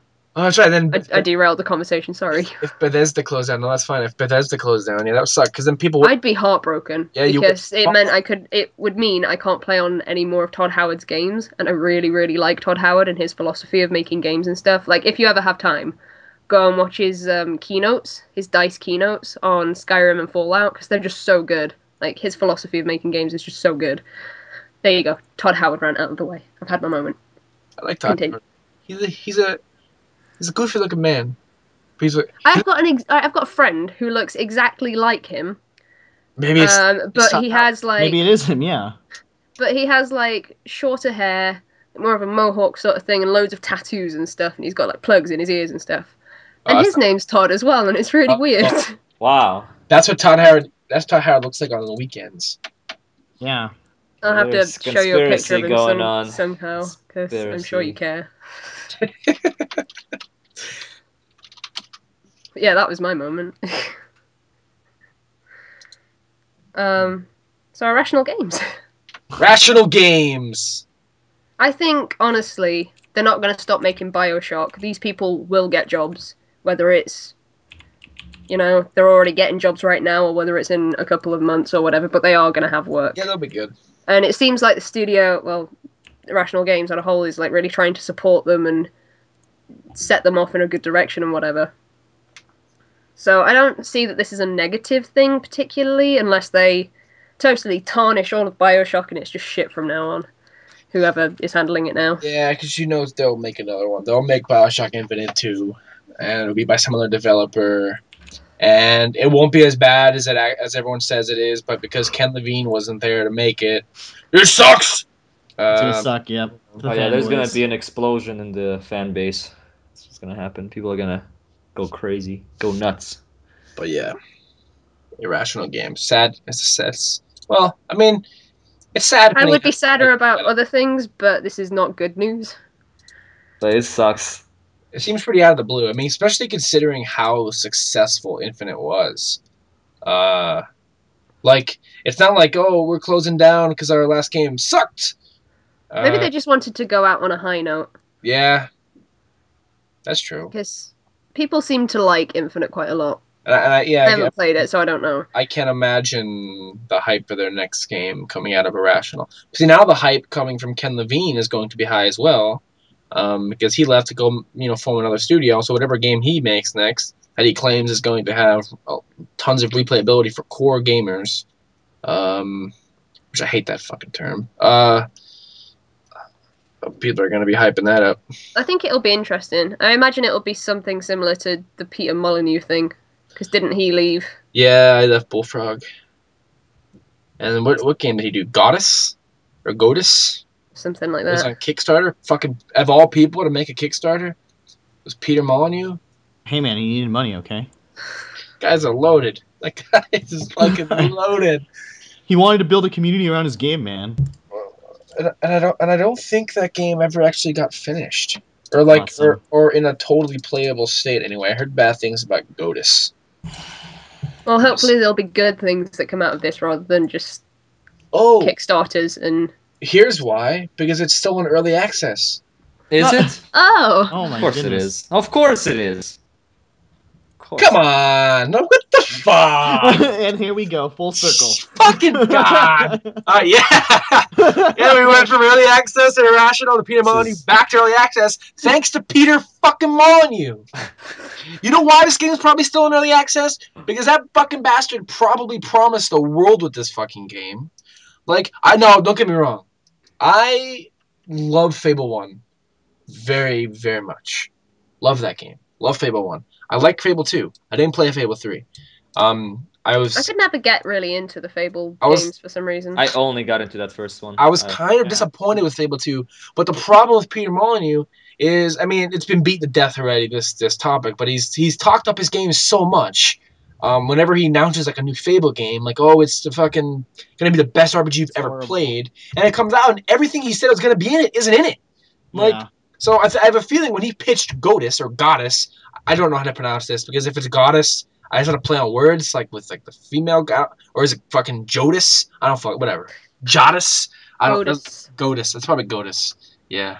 Yeah, there's one U, it's one like S. Goddess. I'm gonna say Godus because it sounds funny. Gouda. That reminds me of Gouda cheese, man. Now this game's in beta, but it's been in development since September. It was kickstarted. How much money did it make or get from Kickstarter? I don't remember. Too much. Unless like the Kickstarter fucking failed and then and they went and did this. Gouda Kickstarter.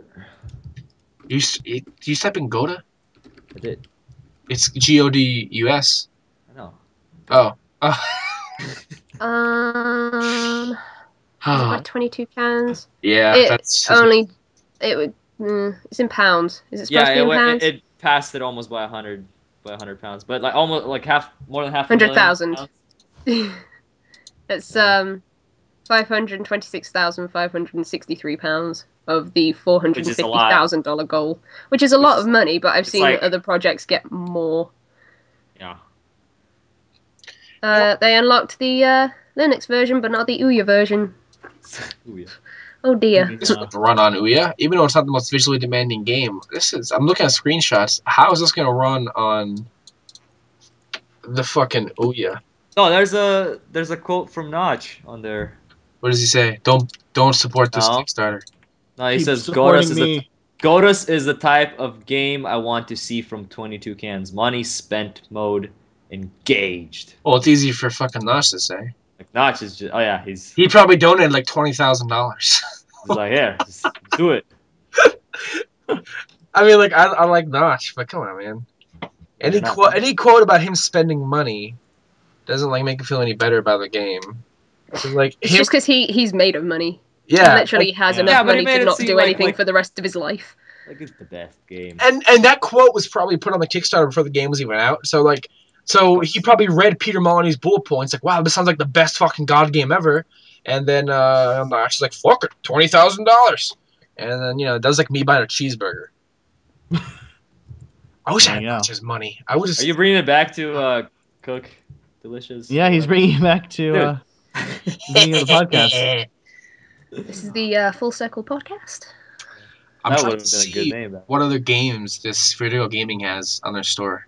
Sorry, it's nothing to do with anything else, but it's fine. Is there anything else that anyone wanted to say about this Irrational Games thing, though? Because we seem to be getting further away from it, and I don't know if sad news.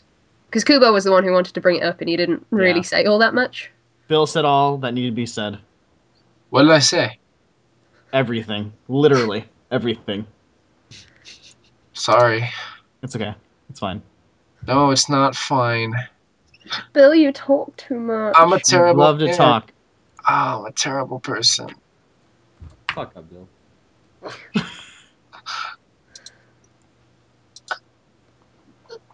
I don't know what's happening right now. Is there silence? I don't know what that was. Get air, quick, fill it. Okay, let's have an intervention. Like a dying animal. Quick intervention. Do I talk too much on this? I don't mind. I don't care. Talk that you bring to this. But you gotta tell me. Establishment. It's good. You have passion. Viewer poll. Straw poll. Do I talk too much? Oh, yes, viewers voting. Viewers. Well, you guys didn't vote. You guys refused to vote, so I'm gonna ask the viewers to vote. I forgot we had viewers. If it's a yes, please leave a like on this video. If it's a no, please share this video. Yeah. If it's a no, please share this video with 10 friends. If you don't care, tweet this video. If it's a yes, like it. If it's a no, like it. If it's you don't care, like it. I don't know if people use the direct download and stuff, but that whole bit was just entirely irrelevant if they do. Well, they could just log into their YouTube account and just go and like it still. YouTube.com/permadeath podcast. Hell yeah. Okay, that's right. If anyone's listening to this via the direct download link, first of all, you are a champion because you're the only one. And there you go. None of what we said about this poll was relevant to you. So fuck you. Dang, dude. Well, they want to live. Guy. You just said fuck you to like they, the old guy. They want to live. They want to live different. 0 downloads next week. They want to live that way. They're gonna see the real. Bill just scared off the last guy. The last guy. Yeah. Thanks, Bill. Thanks, Bill. So, do we talk about a lot of? We talked about a lot of things. Is there any questions that we could bring up? We got questions. We've got one on Facebook as well. We got a Facebook. What? Yeah. It's not a spam bot. Who is it? Is it Liam Murray? Yeah, the only dude who is active on our Facebook. Listen to this. Shout out to Liam Murray, the only guy who uses our Facebook. You're a nice guy. Yeah. You make our Phil doesn't want you to fuck off. Oh yeah, you don't fuck up. Yeah. unless you're the one guy who uses the direct download. That was a misunderstanding. Misunderstanding. Well, I'm not on the Facebook, so whoever's on there, I got it. Can get that. Are we ready? We're ready for the question. Yeah, sure. Yes. Sure. Probably a bit late for the question, but have any of you played tabletop or pen and paper role-playing games before? Kubo. Yeah. You have. I have. I guess Munchkin, does that count? I played that, which I guess is semi in between, I don't know, like a Dungeons and Dragons type of thing. But yeah, if Munchkin counts, then sure. I played that. It's the only one? Sure. Yeah, that's the only one I played that I can think of at the moment. I thought I've seen like Instagram posts where you're like, with like people with board games and stuff. No, yeah, I guess Munchkin. Where- You said Wearing cloaks. Yeah, Wearing this is cloaks? tabletop games. It could be anything, right? oh, sorry, Maybe like Mousetrap. No, no. Mousetrap. No, like tabletop, like there's Like Settlers of Catan and stuff. Yeah. Okay. Oh, I played Catan. Actually, I played Catan. Catan, Munchkin. Do those Yeah, count as Agricola. tabletop RPGs then? Like I pen and don't know. paper RPGs? Yeah, those are Sure. their pen and paper. That's like classic Dungeons and Dragons pen and paper. Then tabletop, they have like boards and pieces with them, Yeah. which I think still play by D&D rule sets. I think some of them. I think. I don't know. I would love to play them. I've always wanted to get into them, but I have no one to play them with. Like you need real humans to play them, and I don't have any who want. Yeah, I think that's the problem. Like, I played it once. Well, I played this thing called 90-Minute Mayhem at an anime convention once, and it was so much fun. And I was like, yeah, I want to do this all the time because I just had a blast playing this, but I just don't have the friends who are interested in this sort of stuff, to be honest. Like, I'm planning on moving later in the year, so maybe then it would be more of a viable option. But you need real-life contacts for this sort of stuff, which I am lacking. I mean, I'm sure I can probably put out like a Craigslist post, like, "Hey, everybody, I'm looking for friends.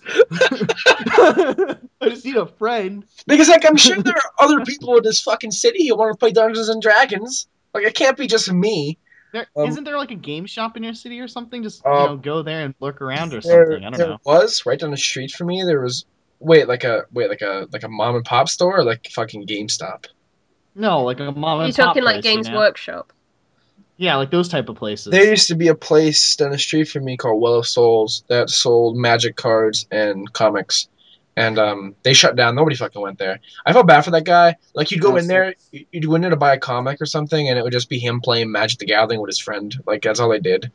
And it's a massive supply of comics. So like this guy like started up his own little like comic shop there, only to attract no customers, just so he can sit there, lose money, and play Magic the Gathering.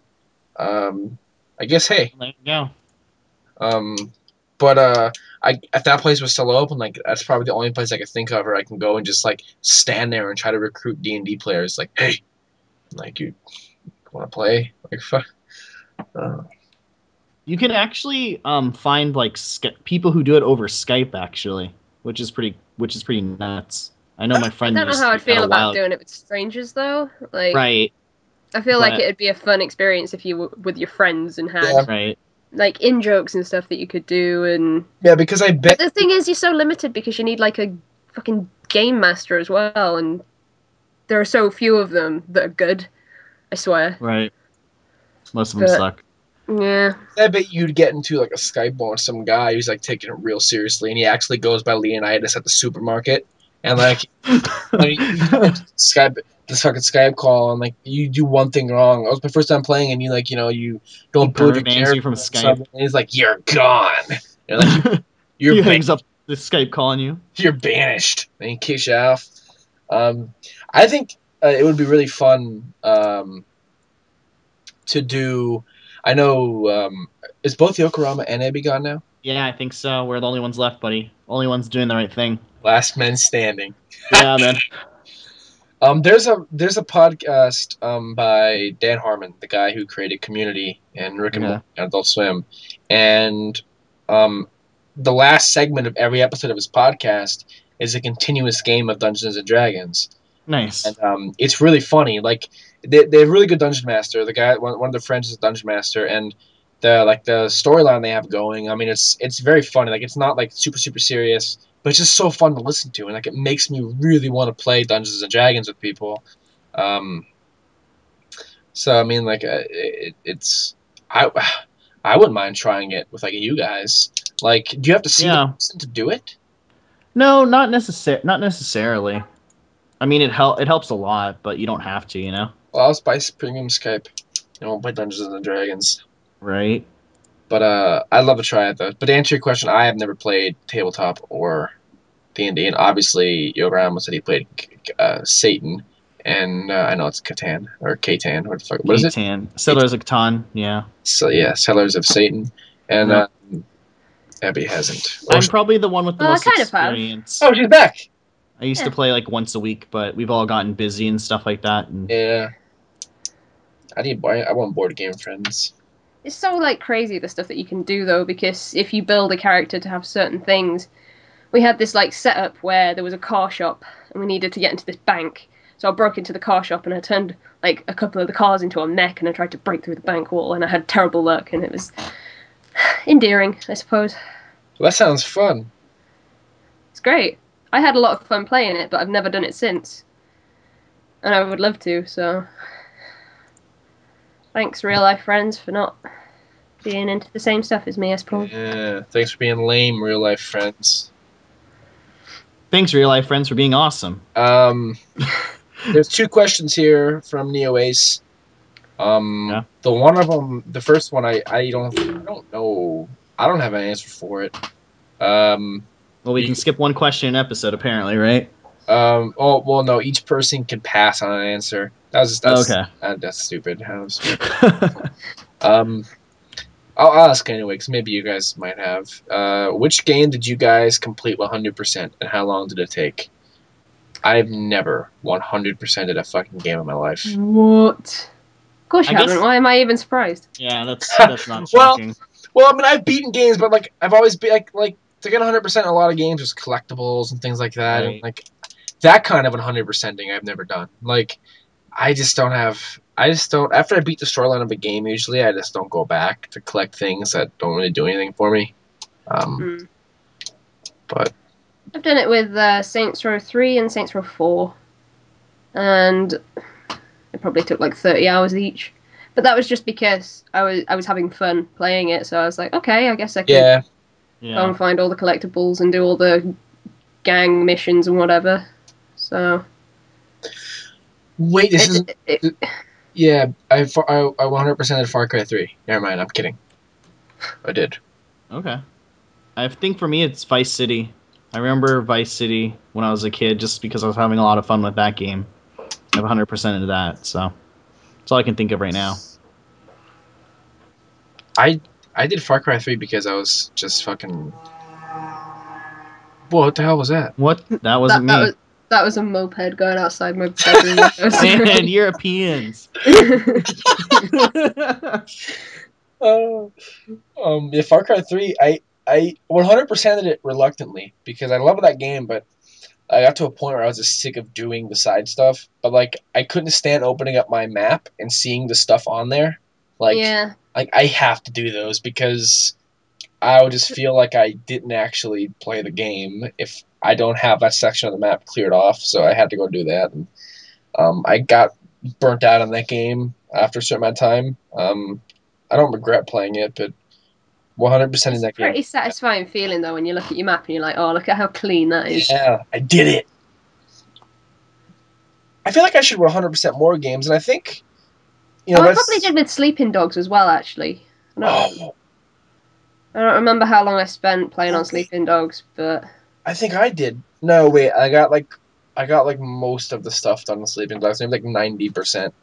Because you had to go on all the dates.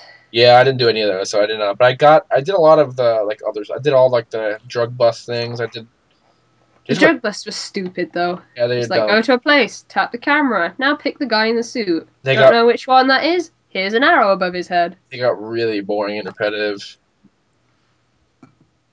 I'm pretty sure I did with Sleeping Dogs. I'm not sure though. I'm trying to think what other side missions there were. I really liked Sleeping Dogs, but I don't remember a thing about that game. The only thing I remember about Sleeping Dogs is being able to jump in the car, karaoke, and the red karaoke was the best part of that game. Looks like I didn't miss much about that game. No, what else did they have? The races and stuff. Oh yeah, the driving in Sleeping Dogs is really well done. Sleeping Dogs is a really good game. Like if it ever goes on, it always goes on sale at like stupid prices. Like, and I can't recommend it enough. It's such a good game. The wedding scene was really good. Oh yeah, I forgot about that. I was really surprised when that actually hit me in the heart a little bit. Yeah. But I just thought the whole storyline's really good in Sleeping Dogs. Isn't there supposed to be a Sleeping Dogs 2? Yeah, they're making like I don't know if it's a direct sequel, but it's like another game like that from them. I forget the name of it. It's like Triad something. Let me look it up. Sleeping Dogs sequel. Yeah, Triad Wars. Oh, I hope it's as good. Yeah. I really liked Sleeping Dogs, but it was one of those experiences that I could get with like a bunch of other games. I just want it to be that one. Because they drive on the right side of the road here in Sleeping Dogs, because it was all backwards for Americans and stuff. It's all correct in my mind. So. I also really like the setting. Like, you don't get too many open world games, like city-wise, that aren't set in fucking America. So yeah, I was set in Hong Kong, wasn't it? Yeah, It's fun. I like playing open world games. Like that's why. Oh, I gotta start playing that again. Like the Yakuza games. Love those games so much because. So should I play on them or not? It's a PS3 only though. Yeah, I'm gonna get a PS3 eventually anyway. Then yes. I didn't beat Yakuza 4 yet. I didn't play Yakuza 1 or 2. Was Yakuza 4 the one that was stolen from your house? No, Yakuza 3 was the one. Oh, that's what it was. Okay. Which pisses me off so much because that game was kind of hard to find because Sega didn't print a lot of it. But that game was so awesome. I've always wanted to get into Yakuza. They're so good. I mean, there's the first two of them really story heavy game, but Yakuza 3 has a like recap of the first two games. It's like an hour and a half long. Like it's like a big movie of like it takes every cutscene, the story moment from the first two games. Wait, do you play through it or just cutscenes? No, you just watch it. Wait, you just sit there for an hour and a half and it's like watching a movie? Yeah. The important thing is, can you pause it? Yes. Okay. Well, there you go. I'm okay with this. Yes, you can pause the cutscenes. Actually, Yakuza 1 was one of the games I tried to emulate with my PS2. Oh, yeah. See, I would do that too. PS2 emulated and suck butt.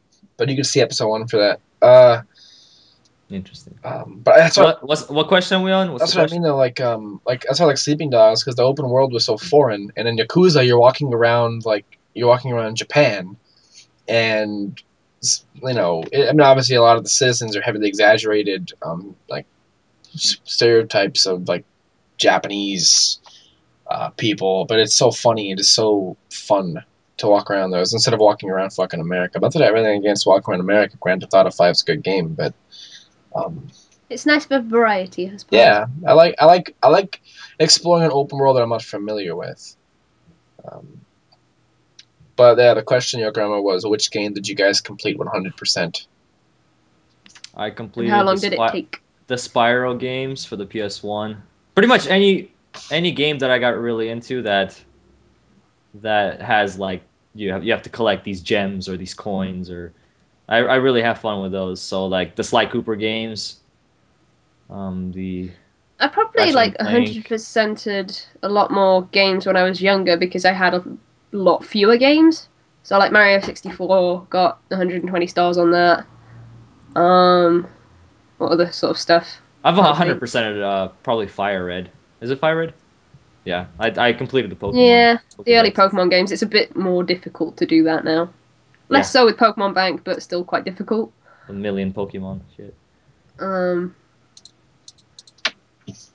Yeah. But yeah, pretty much all those collectathon games, I really like those, and I still do like those, and I haven't really, I guess, experienced one like that. I haven't got into a game, like a platformer game like that, like back in the day, because I had a lot of fun doing that.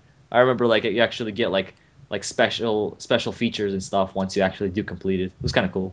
Especially, yeah, and you're right. I was younger during those times. I was probably Spyro games. I was probably like 10 years old when I used to complete those. Yeah, I feel like I have to really, really like a game to go, I'm gonna 100% this.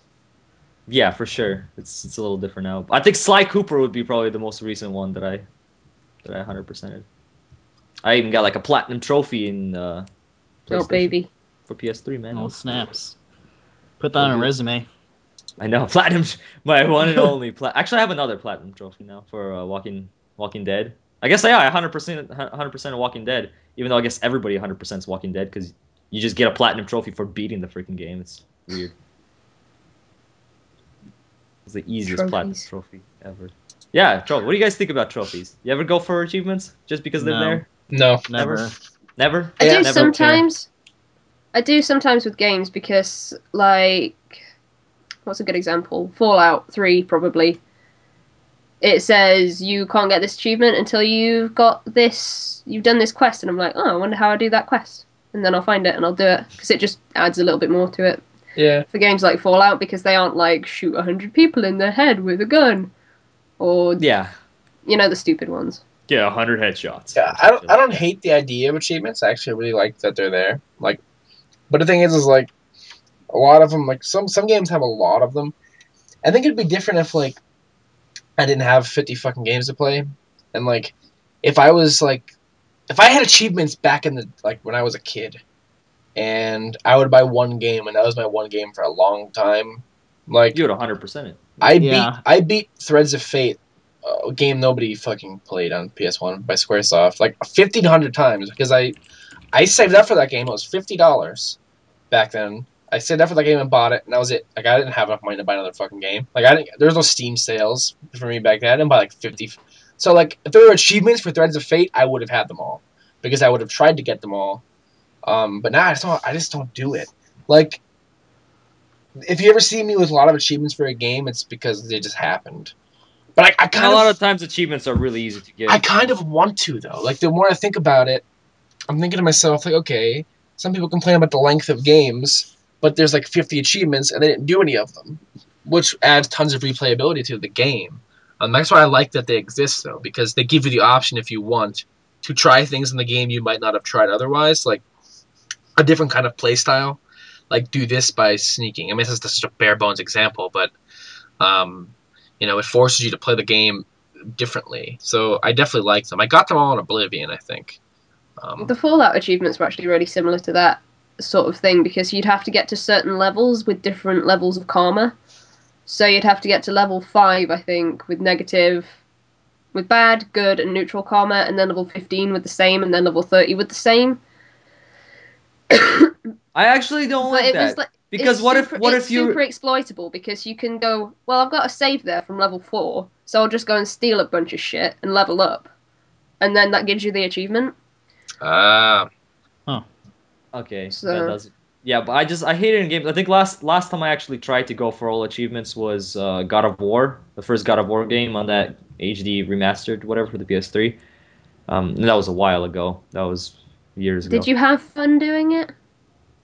Well, I did to a certain point. All right, I hate that there's this one part in the game where you have to like save this chick. She's like being attacked by something or whatever. She's about to fall or whatever. You're supposed to save her, and if you mess up and you don't save her in time, you can't replay that part. You have to move on with the story, right? But like, so to try that achievement again, you'd have to like pretty much restart the game and get back to that same moment. So that's when I was just, no, I'm not. Fuck this, man. This is like 2/3 into the game. Nah. So nah. I hate achievements like that. Because of that, I'm not gonna do it again. Same thing with I have Walking Dead. Even like I said, the getting the achievements for Walking Dead is really easy. I played it on the PSP. Super easy, cool. But there, for the 400 days, it's that DLC because it's like an extra chapter or whatever. There's one moment where you have to make a decision, and it's in the middle of the chapter, and you have to make that decision, specifically that decision, to get the outcome so you can get that achievement. But if you don't, you can't just go back and retry it because it changes the story and how the story moves on or whatever. So to try and get that achievement again, I would have to go back and I would have to replay that whole chapter to like get to that certain point, and possibly might screw up again. I don't like those kind of achievements because I have not enough, I guess, motivation to do that because I don't give a shit as much. But it would be cool to have it, but it's too much effort. It's just some achievements would take too much effort. Sometimes you have to beat the game multiple times, like get some achievements. It's like you have to beat it on normal, on medium, on hard, hardcore, or whatever. Like I don't know. You have to be like super in love with the game to do that. So depends. I like medium, I guess. Medium difficulty achievements, but I don't specifically go for them anymore. I used to at one point. Yep. Nice. Yeah. Fuck achievements. But they're awesome. Did we answer that question? I think we answered that question. Yeah. Neobase, what do you think? We're good. His second question, which I think we should just answer this one, because I feel like each one of us will go off on a tangent here, like a really long one. Okay. Give a simple answer. I like, yeah, just you know, I mean, unless you have to think about it, because I know I'll. This one's hard for me, but I'll go on a spree. What's your some Neo Ace as well? What's your favorite universe and the lore surrounding it? Legend of Zelda.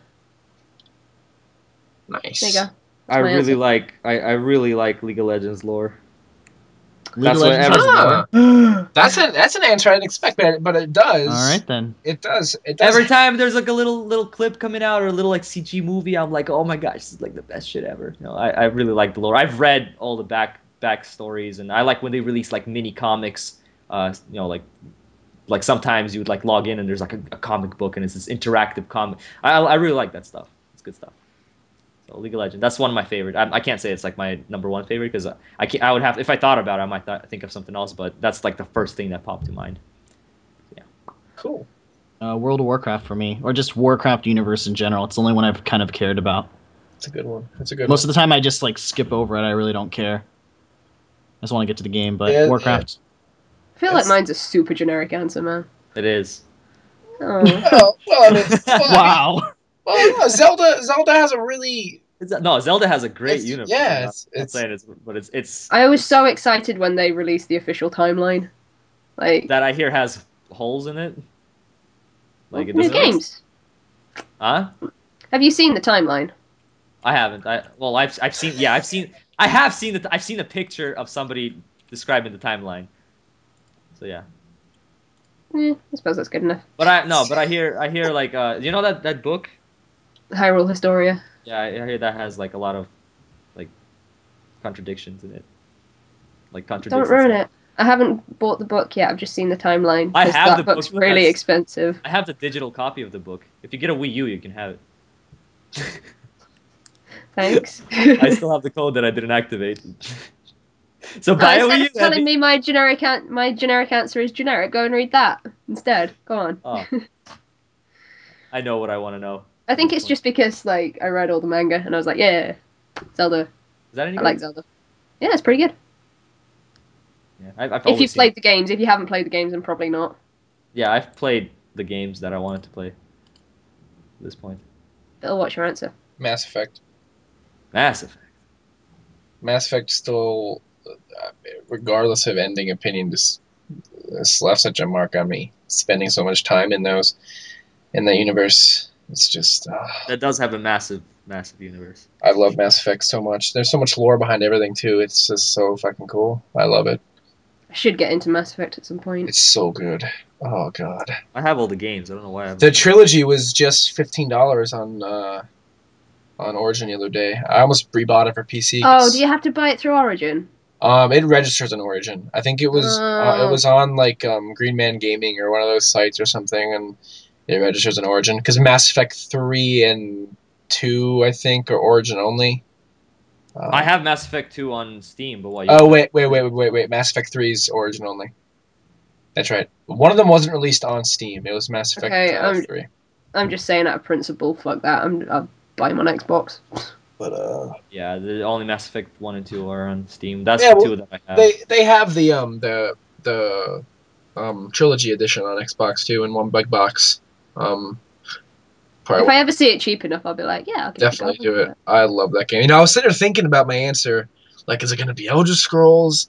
Is it going to be WoW? Because I love all those zones in WoW. Like, not even just the main overarching plot of World of Warcraft. Just every little zone has its own like thing going on in it. And World of Warcraft has like you look at some MMOs and they have such generic areas. Like WoW has such an amazing palette of places to go. That's why I was then I'm like, wait a fucking second. Like, I love Mass Effect so much. I once had a dream that I was in a space colony type place like the Citadel in Mass Effect, and I woke up and I almost like killed myself. Not really, it's an exaggeration, but I mean, like, I was like, fuck, I gotta go to fucking school. I don't actually fucking live with a blue lady. Like, it was kind of a bummer. Like, I felt really cool in my dream. Like, look at me, I'm hanging out with blue women. Like, it was just kind of cool. But then I woke up and I'm just fucking Bill. To be honest, I think my second answer probably would have been Fallout, because I've read enough about that lore that I could probably write books about it, because it's such an intense set of like rules for this universe and stuff. Do the official Ebbie fanfic of Fallout. It's called The Survivor 2099. 2299. It's up to you to write Fallout 4. You know, if they've got these leaked scripts of Fallout 4, where you're in like a cryogenic sleep, and I hate that idea. I really do. And you wake up, and then the guy's like, "Oh." You wake up post-apocalypse, I guess. What are you? Are you a man or a woman? And then as if he can't fucking look at you. Let's see.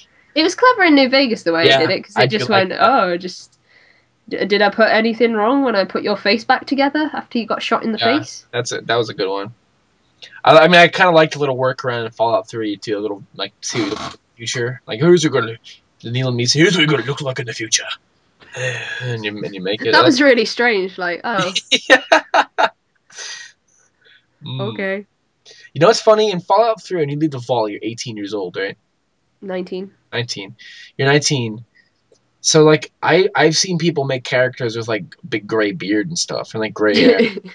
Like, it's so funny. They make these really old characters. Yeah, it's so funny that they assign... And then you can change the age complexion on your face. So, it's so funny, like, they assigned an age to you. You're just a really, really haggard-looking 19-year-old. The vault did mean things to me. Those damn tunnel snakes. Tunnel snakes rule. So let's see. This question. Oh wait, what was the comment from NeoAce on Twitter? He goes, while you guys were answering my question on episode 4 about raging at video games, I was playing Meat Boy. So yeah, that blew my mind. I refuse to play on Super Meat Boy. Yeah. Because I know it will just make me break things. I need a controller. An rage. Yeah, dude, don't play Meat Boy with that one. I can't play it without the controller. Gosh. I would highly recommend Edmund McMillan's other game in place of Meat Boy. I would recommend Binding of Isaac. I played a little bit of that today, actually. I love Binding of Isaac. I feel like that's a game that would make me just rage as well. I can't wait for the new one. It's really fun. There's gonna be a new one? Yeah, I didn't even know that. Rebirth, yeah. It's when? It's like tripling the content in Binding of Isaac. Sometime this year. Nice. You sounded so excited. Just like, I know. I didn't know at all. I thought. Nice. It's gonna be awesome. I should actually start playing that again in preparation for the new one because I love that game.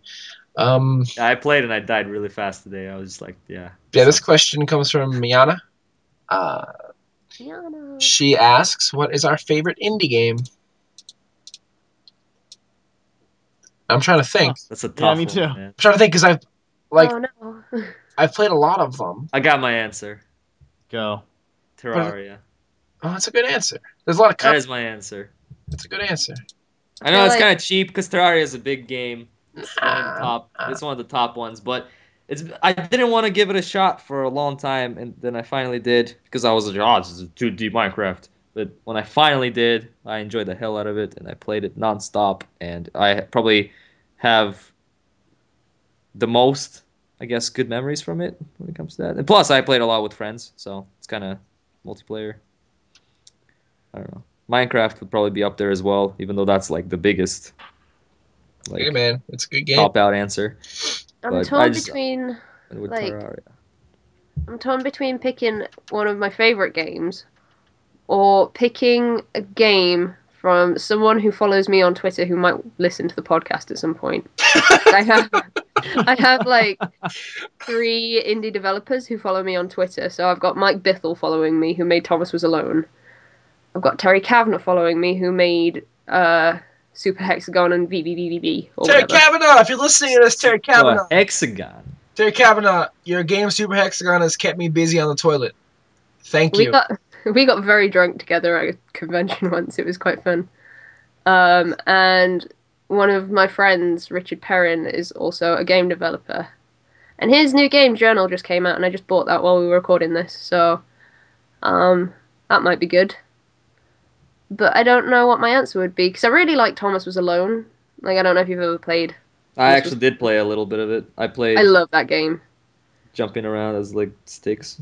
Shit. It's so simple, but I think he was just covering up for the fact that he doesn't really have a lot of artistic ability, so he just plays little cubes, and it's great. Love it. But I feel like I don't know. This is tough. This is a hard question Yeah. because like indie games is so broad now. Rogue Legacy would be one of them as well, probably if we go with Oh, like. that's a good one. So fucking Hardcore. tough. Such a good game though. Fuck, Oh, this is so tough. I'm actually really angry. Oh. Sorry. Get Alright, angry, Bill. time to. What you do is you go down your list of games on Steam. That's what I'm doing right now, and I like so many of them. Like Bastion is incredible. Bastion. Oh, okay. Cook Serve yeah. Delicious is incredible. What is Yeah, that man. game? Red Never shirt. heard of it. Defender's Quest is incredible. Don't Starve is so fucking fun. Dust is awesome. Game Dev Tycoon, FTL. Can we pick like a top 3 or something? Yeah, let's do that. Let's break the rules. Isn't like Torchlight and Torchlight And 2? that's even hard. They are indie games, my friend.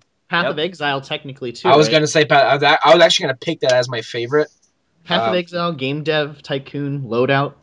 Those are my Hey, top three Ebbie, right Ebbie, now. isn't yours Evo Land? Because you put a lot Yeah, of- I've played on a lot of Evo Land. I've still like literally not played on any of that game.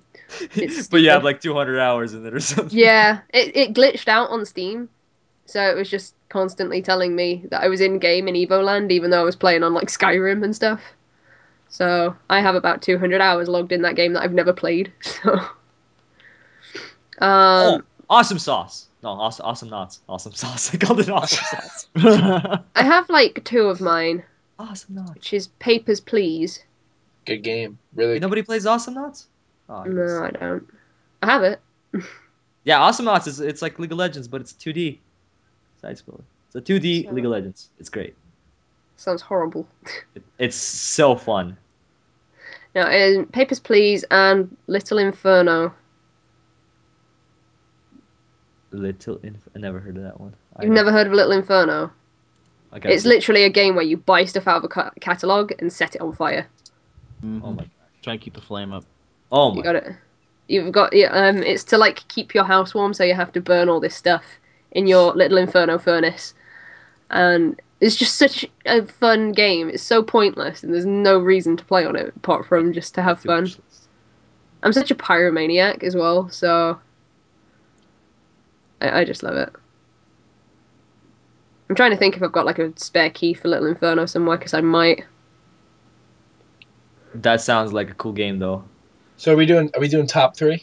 I'm just I think we naming. should. Just naming. All right, we'll do Yeah. top 3 in no particular order. For me, it is Spelunky, Path of Exile, and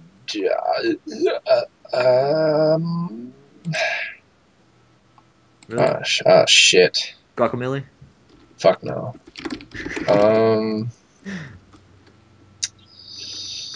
What did I say? Spelunky, Path of Exile, and I'm quite fond of Binding of Isaac? FTL. FTL. Ooh. That's a good one. I do like Faster Than Light. So I like that game That is very good. much.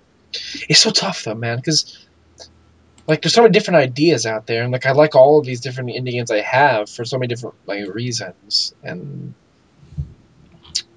shit, thanks for the question. We're not done with it yet, but I'm just saying thanks for fucking with my head. I guess mine, no particular order. Terraria, Awesome Knots, and Rogue Legacy. What did you say? What was the third Rogue one? Legacy. Oh, Rogue Rogue Legacy. Legacy. Rogue Legacy. Oh, I forgot about Rogue Legacy. Oh That's my shit. top 3. Hey, Kuba, We're you said going top 5. Yeah, I don't know. I'm looking through my list. There's too much. Well, you said. Well, you gave us 3 games before. Right? Yeah, I guess those are my current indie games I'm playing right now. Yeah, So, yeah. I mean, what was that? when- Path, Loadout, and Game Dev. Yep. I guess you know, yeah, sure, those. That's my answer, I guess. I mean, there's just too many.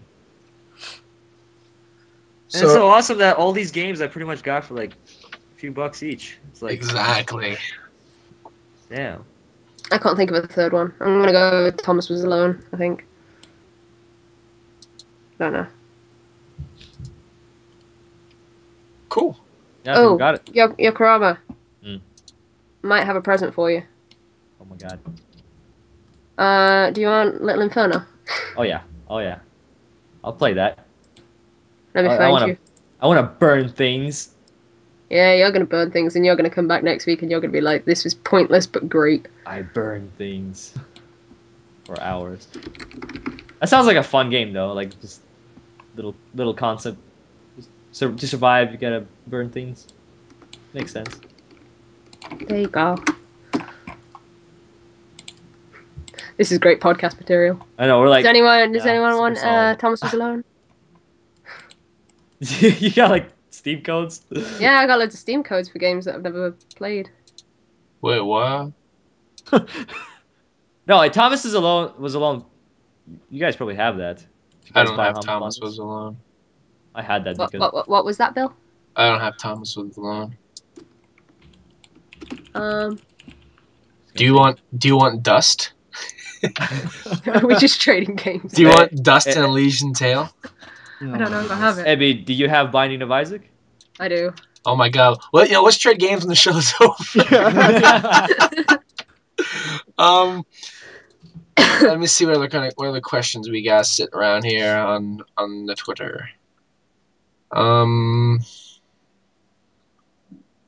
tweets. I think that's it for this week, actually. It's pretty good. We had a few good questions. Oh wait, no, we definitely have one. I think there was another question that was about To the Moon, and if we played on it. Oh yeah, I know. I haven't. I know, Ebbie, you have. I meant to. I haven't though.